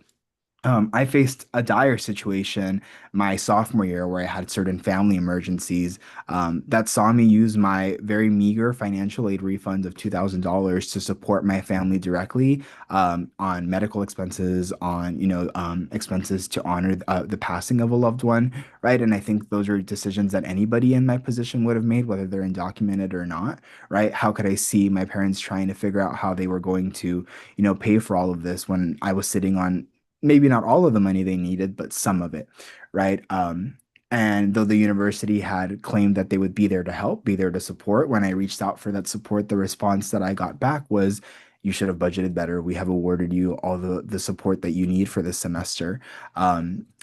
That same night I was blocked out of my dorm, locked out of my meal program. And had it not been for spaces like Ideas and also spaces that undocumented students had helped formulate, like an off-campus mutual aid center called the 580 Cafe, I wouldn't have been able to maintain my enrollment status. I wouldn't have been able to be housed that quarter, let alone be fed. And so, those were experiences that we started to realize were happening a lot more across the UC, across different systems. And so, together with a lot of other undocumented students who had gone through the same experiences, we put out a research report specifically at UC that talked about that compiled those experiences, and that started to make recommendations, not just on what the school should do, but what we as community members at the UC should start doing, how we should start to organize ourselves, what solutions could come directly from us that didn't need to be approved by the chancellors and the regents and 30 different iterations of bureaucratic committees, right? Because our students needed support now.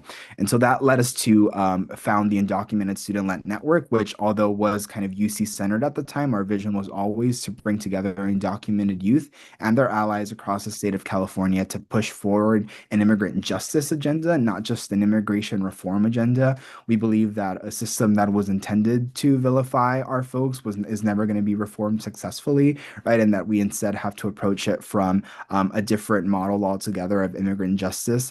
And for us, that really means empowering immigrant youth, immigrant communities to share narratives on their own accord, to push against these ideas that there are certain immigrants that are deserving and others that are not, and instead really push an idea forward that, hey, we are fighting for the equal humanity of each of us and for that to be recognized.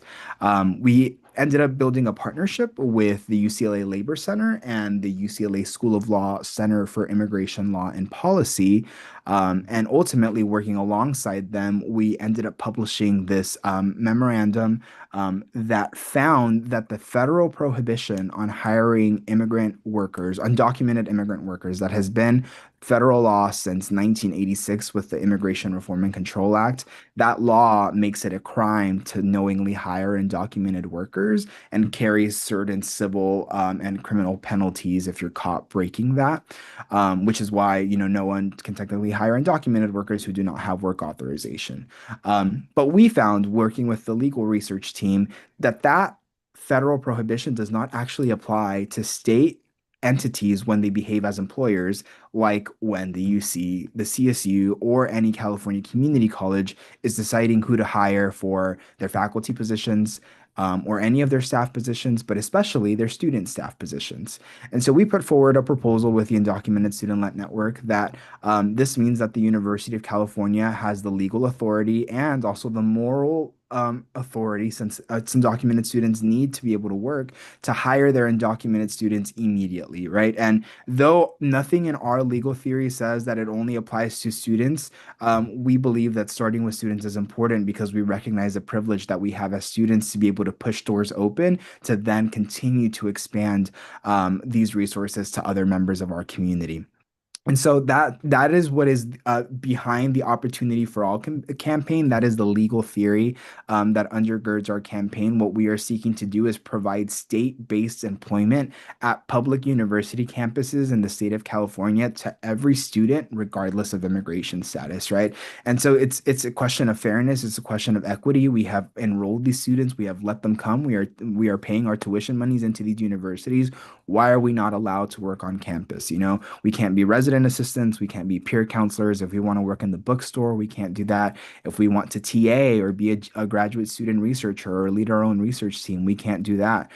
If we otherwise want to contribute by working during our time on campus, right, which I think is arguably, the place where we put our education to use, right, where we learn how to navigate this world, and more importantly, we receive vital financial resources that we need to keep our family housed and safe.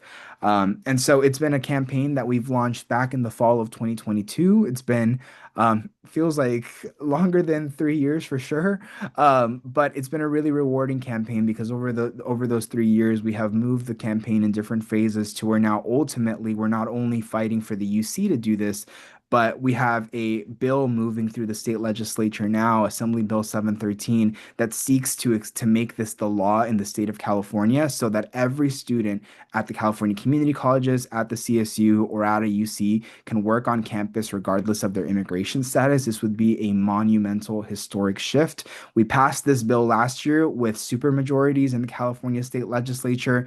If it matters to anyone, even 3 Republicans joined on. But after intense pressure from the University of California and the California State University, the Governor Gavin Newsom, ultimately vetoed the bill. And so, I can sit here and talk all day about everything that we have done in this campaign. Undocumented students have hunger struck. We've marched in 500 people plus rallies on multiple UC campuses.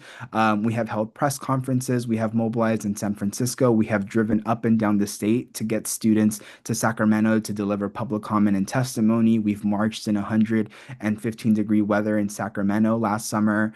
We've held vigils across the state of California. We have held multiple teach-ins, a Opportunity for All summit that brought together folks from across the country. We have done an incredible amount of work. And throughout all of this, our biggest opposition has not been the Republican Party or anybody else. It's actually been the University of California and the California State University. And like I mentioned, their efforts have been so successful that it led to a veto by the governor last year. And so that also led us to open up a second front on this campaign where we've sued and filed a litigation against the University of California for discriminating against its undocumented students by not offering them equitable hiring opportunities. There's a court case coming up for that, a hearing, sorry, on May 13th in San Francisco, where we'll be mobilizing undocumented students and their allies as we hear oral arguments before the court makes their final decision. And once the court makes their decision, they have the power to order UC to immediately begin to hire their undocumented students. And while the ruling would not apply directly to CSU or California community colleges right out of the gate, it would give the governor the judicial and legal cover that he mentioned in his veto that he wanted in order to sign the bill. And it would also, affirm the legality of our legal theory, which has already been affirmed by the California State Senate's Judiciary Committee.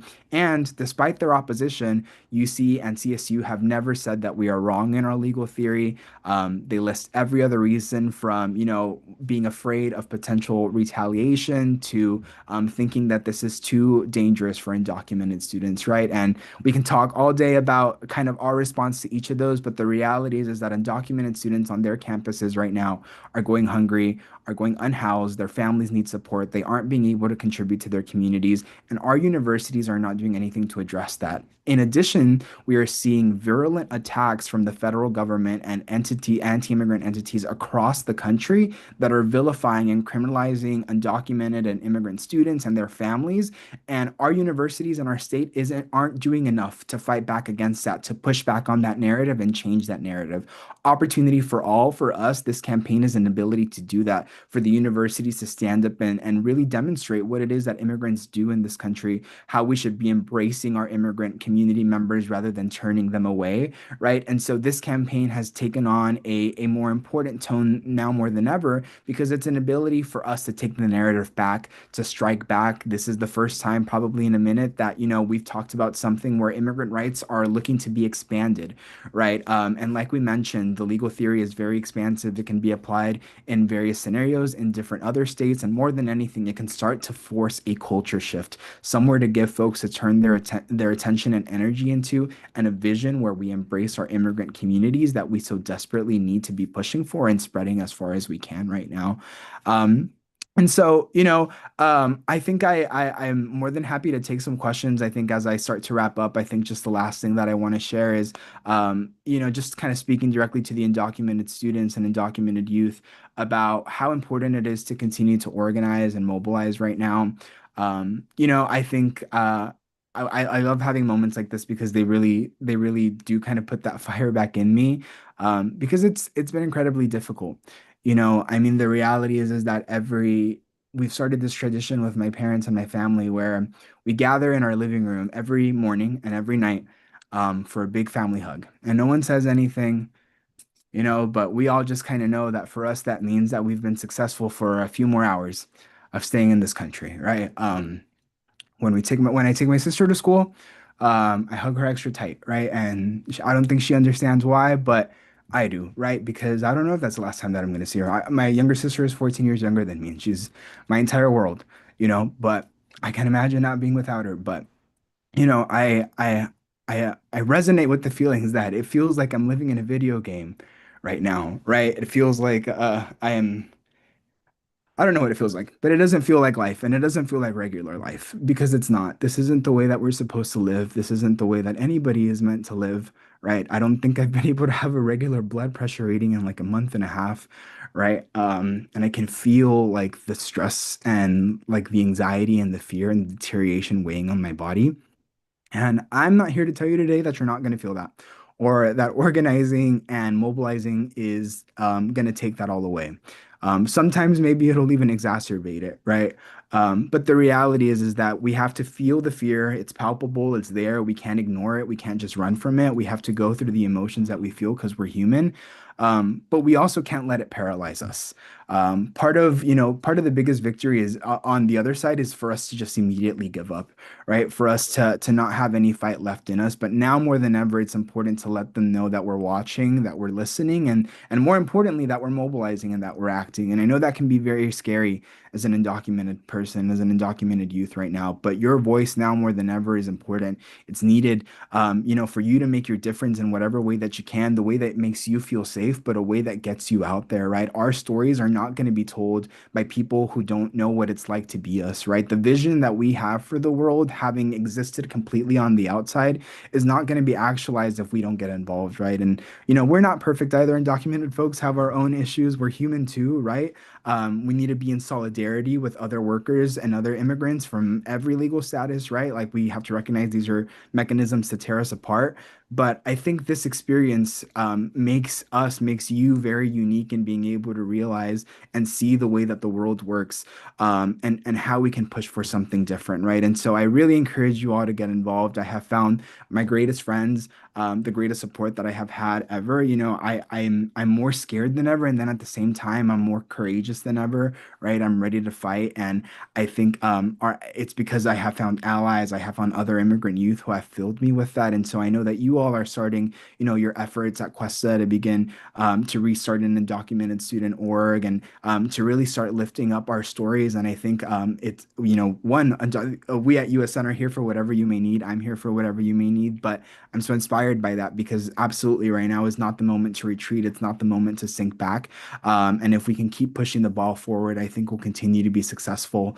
There's a vision that we have for this world that I am excited to be able to organize with you all for. It's a great May Day out here, seeing all the images and the videos of people out there just marching. The streets of LA are packed right now. The reality is we are not alone, right? There is people on our side. There is a community ready to fight with us. We just have to be ready to take that chance to lead with them, to organize with them, because they're going to be there for us once we're there for them too. And so I'm very grateful for the opportunity to address you all today. I do want to leave just some time open in case there might be any questions. Like I mentioned, I'm very conversational and I could talk your heads off for forever. But I'm happy to answer any questions about my own experience, about the work that we do with the Undocumented Student-Led Network. We don't just only do Opportunity for All. We do a lot of various other programming and workshops that keep our immigrant students safe, engaged, and empowered. And it's not always advocacy. We do a lot of work around art and activism. A lot of healing and wellness and mental health support. We also support our undocumented students with a lot of retention initiatives, whether that's mentorship, workshops and resources on how to get to graduate school, how to retain yourself in undergraduate education, how to access higher education. We work with high school youth all the way up until folks in grad school like I am. We have a lot of really great allies and networks and resources that we're happy to share out. So there's a lot that we do. We're also doing a lot right now around building up our resources to protect our organizers in our community a lot more. So working with our team at the Center for Immigration Law and Policy, as well as other legal centers, we're trying to build together kind of a legal aid network for USN as well to be able to support our undocumented students. We've built up deportation preparedness plans and detention preparedness plans for each of our members, so we know how to fight for every single one of us. So there's a lot that we do, and welcome you all to get involved and engaged if you all would like to. And then lastly, happy to answer any questions about anything else that might be going on or anything else that folks might want to ask me. So thanks again so much. Really appreciated the opportunity to address you all today.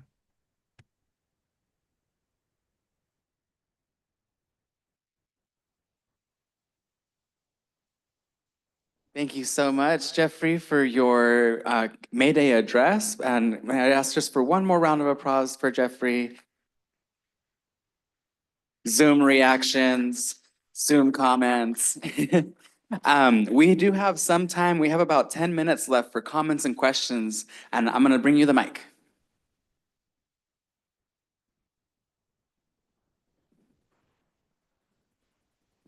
Hello, can you hear me pretty well? All right, I'm just going to say I'm a little nervous working on my public speaking. I'll introduce myself. My name is Bassem Wahab. I'm in a number of groups. I am 100% Palestinian, so I'm obviously in a number of Palestinian groups. Tri-Counties Palestine Solidarity Network, which is San Luis Obispo, Santa Barbara, Ventura, as well as the Central Coast Coalition for Justice in Palestine, and also a member of the NAACP and the Education Committee. I have a comment and a question. So my first comment is, I think it's important to recognize how incredibly evil and corrupt our federal government is, And that is because we're in the midst of an absolutely inhumane and horrific genocide in Gaza. Over 50,000 dead, over 17,000 children dead. It is absolutely, not only is it evil and inhumane, it's unlawful. And keep in mind that this is supported by our federal government, most senators, most congressmen, et cetera, et cetera. And I'll make the tie-in here that people that are protesting these deportations, a lot of them, because a number of these, it branches to two communities, right? One is the Latino community and one is the Palestinian community, and we kind of both take the heat for this. And I think it's first important to recognize, as a lot of these DEI groups say, is that we're literally here on stolen land, right? So it's important to first recognize that, you know, they don't really have any legitimate claim to what they're doing. It's everything about this is corrupt, okay? It goes against many laws. Deportations have been done on people that have visas and have not broken the law. So this is very unlawful. Nevertheless, we unfortunately have had couple local deportations, Cal Poly students that were pro-Palestinian supporters and went to a number of these protests. And so what happens is, whether you're pro-Palestinian or Latino, you get an X on your back. So my question to you then is, what can be done to protect the safety of protesters, undocumented students, et cetera, knowing that there are people in the schools that are targeting undocumented students, pro-Palestinian protesters, et cetera, and sending that information to ICE, et cetera, because we know that happened recently at Cal Poly. Is there some sort of firewall that could be put up, or what can you provide in terms of strategy, education, et cetera, to protect these people? Thank you. Yeah, absolutely. And thank you for your question. And you are a great public speaker. So, yeah, I think the first thing that I want to say is I completely agree and want to echo everything that you've shared. You know, I think we at USN are very explicitly pro-Palestine and you know, in favor of Palestinian liberation. And I think a lot about when we were first starting the Opportunity for All campaign, and you know, this wave of genocide began in Palestine, and we began to organize and be in solidarity with SJP and UC Divest as they started to plan their actions as well. At one point, the UC kind of told us that, hey, what part of the reason why we're not doing it is because you're too pro-Palestine. You're standing up and protesting with SJP. And if you would stop doing that, then maybe some of the other regions would be more receptive to you all. And we kind of told them in the politest way possible to go screw themselves, right? Because our solidarity was never a negotiating point. That was never part of our conversation. And that was a non-negotiable for us. And so I think as I think about like a firewall, honestly, like the greatest firewall is each other to our to I think would be like what I would say to that. The reality is these institutions, I don't know if they have it in them, if they have the courage in them to protect their students, because from what we've been seeing, they don't, right? And I think even though we haven't seen this broad-based attack on undocumented students the way that we have on immigrant Palestinian activists, student activists, the way that we've seen at like Columbia and Rutgers and other universities, even our universities here in the state of California as well. You know, I think they wouldn't step up for them either, for these students either, right? Like, I think even though they classify us differently, we know that we're all we're all one student body and we're all one human population. But I think that means that leaves it up to us. What can we do in our organizing tactics, especially to make sure that we're keeping ourselves safe? And I think we're living in a time of great contradiction, right? So as much as I'm saying undocumented youth need to get out there and need to organize, I think we also need to be cognizant of the safety concerns and build up organizing strategies that are reflective of that. As we've been mobilizing for this May 13th court hearing, we're not planning on organizing or sending in any undocumented students directly into the courthouse or the vicinity. Yes, we might be mobilizing undocumented students in the area or in other means, but we're cognizant of kind of the safety needs and concerns that we have. So building up those organizing strategies within ourselves is really important. We keep us safe more than anybody else keeps us safe. Nobody else does really. The police doesn't care about us. We know that even though sanctuary laws are on the books, sometimes police don't always listen to the laws, right? Or ever. And so like I guess what I'm trying to say is build up those networks of solidarity between each other. Know when undocumented folks, should be going out there to protest. It should always be their own decision. And the community should always be there to protect these folks.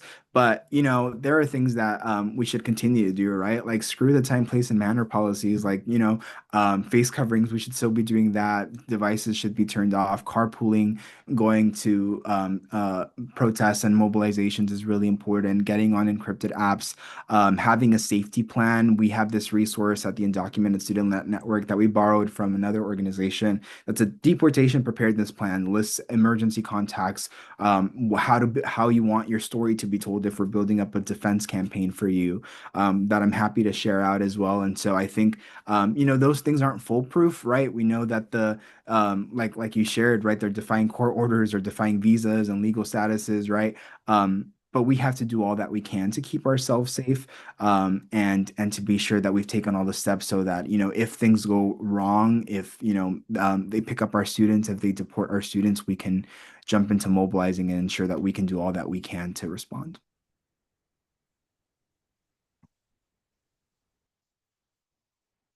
Thank you so much for that answer, Jeffrey. We do still have some time for questions and comments.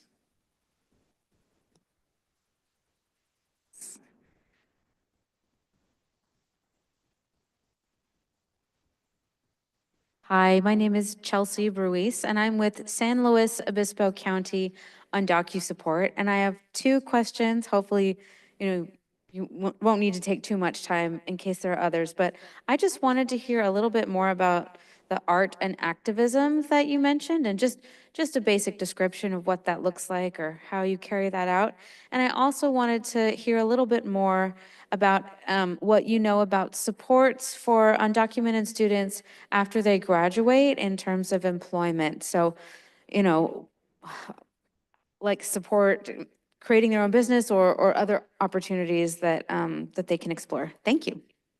Absolutely. Yeah. And I think these are great. You set me up really nicely because these are two things we're actually targeting very well over the next couple of weeks and months. So firstly, on the art and activism, we have an upcoming publication with the Labor Center coming out this summer. It's the fourth book in their running series that they've done with undocumented youth on the issues of undocumented youth. And so this one will be covering art and activism. We don't have a publication date yet, but it basically tells a story of how undocumented youth across the country have utilized art as a form of activism. We tell stories of different artist profiles, of different mediums, and it's all written by other undocumented youth as well. In addition to that, we host different workshops and events around art and activism. So sometimes we host Zoom webinars where there are roundtable discussions with different artists who talk about their medium. Sometimes it's one artist who we're spotlighting and they're sharing their insight. We also do different kind of events where we might be doing some type of artistic activity together as part of a mental health or kind of relaxation and decompression, kind of open community forum space. So that's really what we do there as well.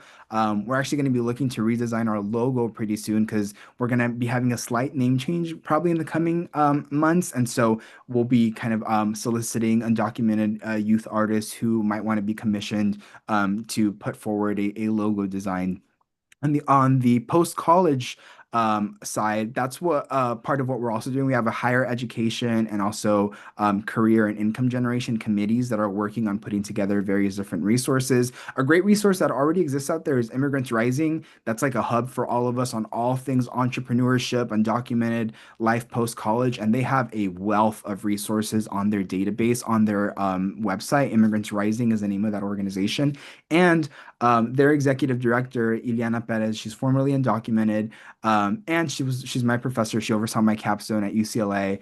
She works really closely with me. So, there's a lot that we can definitely do to offer resources with them. With Immigrants Rising, we've offered workshops on how undocumented youth can become entrepreneurs, can start their businesses, can start worker co-ops. I'm part of a worker co-op, and that's how I've been working as well.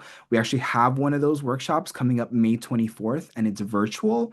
And you can find more information on our Instagram, and I can drop it in here, but our Instagram is undoc_SN. And Dr. Mario can also feel free to share my contact information with anyone who may need it. Always happy to connect. And beyond that, we'll be working on putting together some resource guides. We'll be having panels with other entrepreneurs as well, immigrant entrepreneurs, to share their experience. So we try to do it by providing experiences from folks who have gone through it and resources on how folks can start themselves. Thank you, Jeffrey. And I just want to say thank you one more time for your May Day address and for the questions and comments from our audience and all of the volunteers and folks that made this event possible today. Thank you so much. And one more round of applause for Jeffrey. Thanks, everybody. Happy May Day, everybody. Si se puede.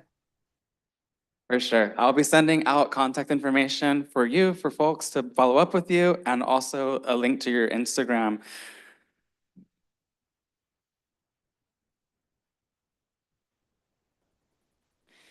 And I'm afraid it is that time, folks. We are wrapping up. We do value your feedback. So if you do have the opportunity to scan this QR code before you leave, there's a screen in the back and the screen up front. It is our feedback survey. We want to know what you learned today. We want to know how we can continue to improve our programs, what you'd like to see for the future, and what you're carrying away today. The other thing I want to say is that there's lots of swag. There's keychains, there's pins, there's notebooks. There's also ethnic studies t-shirts and polos with a donation of 25 or more. You're happy to give you one. But again, we're closing up. And so I want to say, we hope you can join us next year for our 5th annual Ethnic Studies Teach-In. Do please consider supporting us in our programs by donating to our Ethnic Studies Endowment. We read some of those results from our student survey that said they want to go on field trips, they want guest presenters, they want performances, and a lot of that is stuff that sounds so amazing. We'd love to provide that for our students, but we do need some resources to make that happen.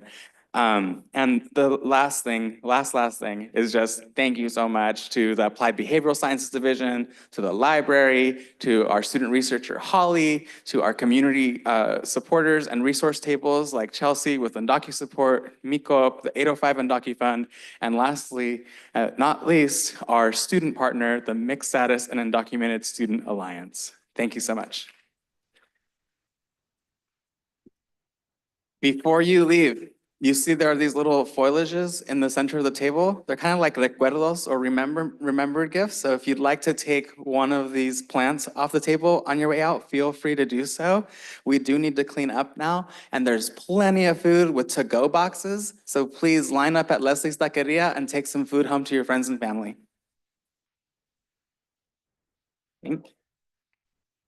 Thank you.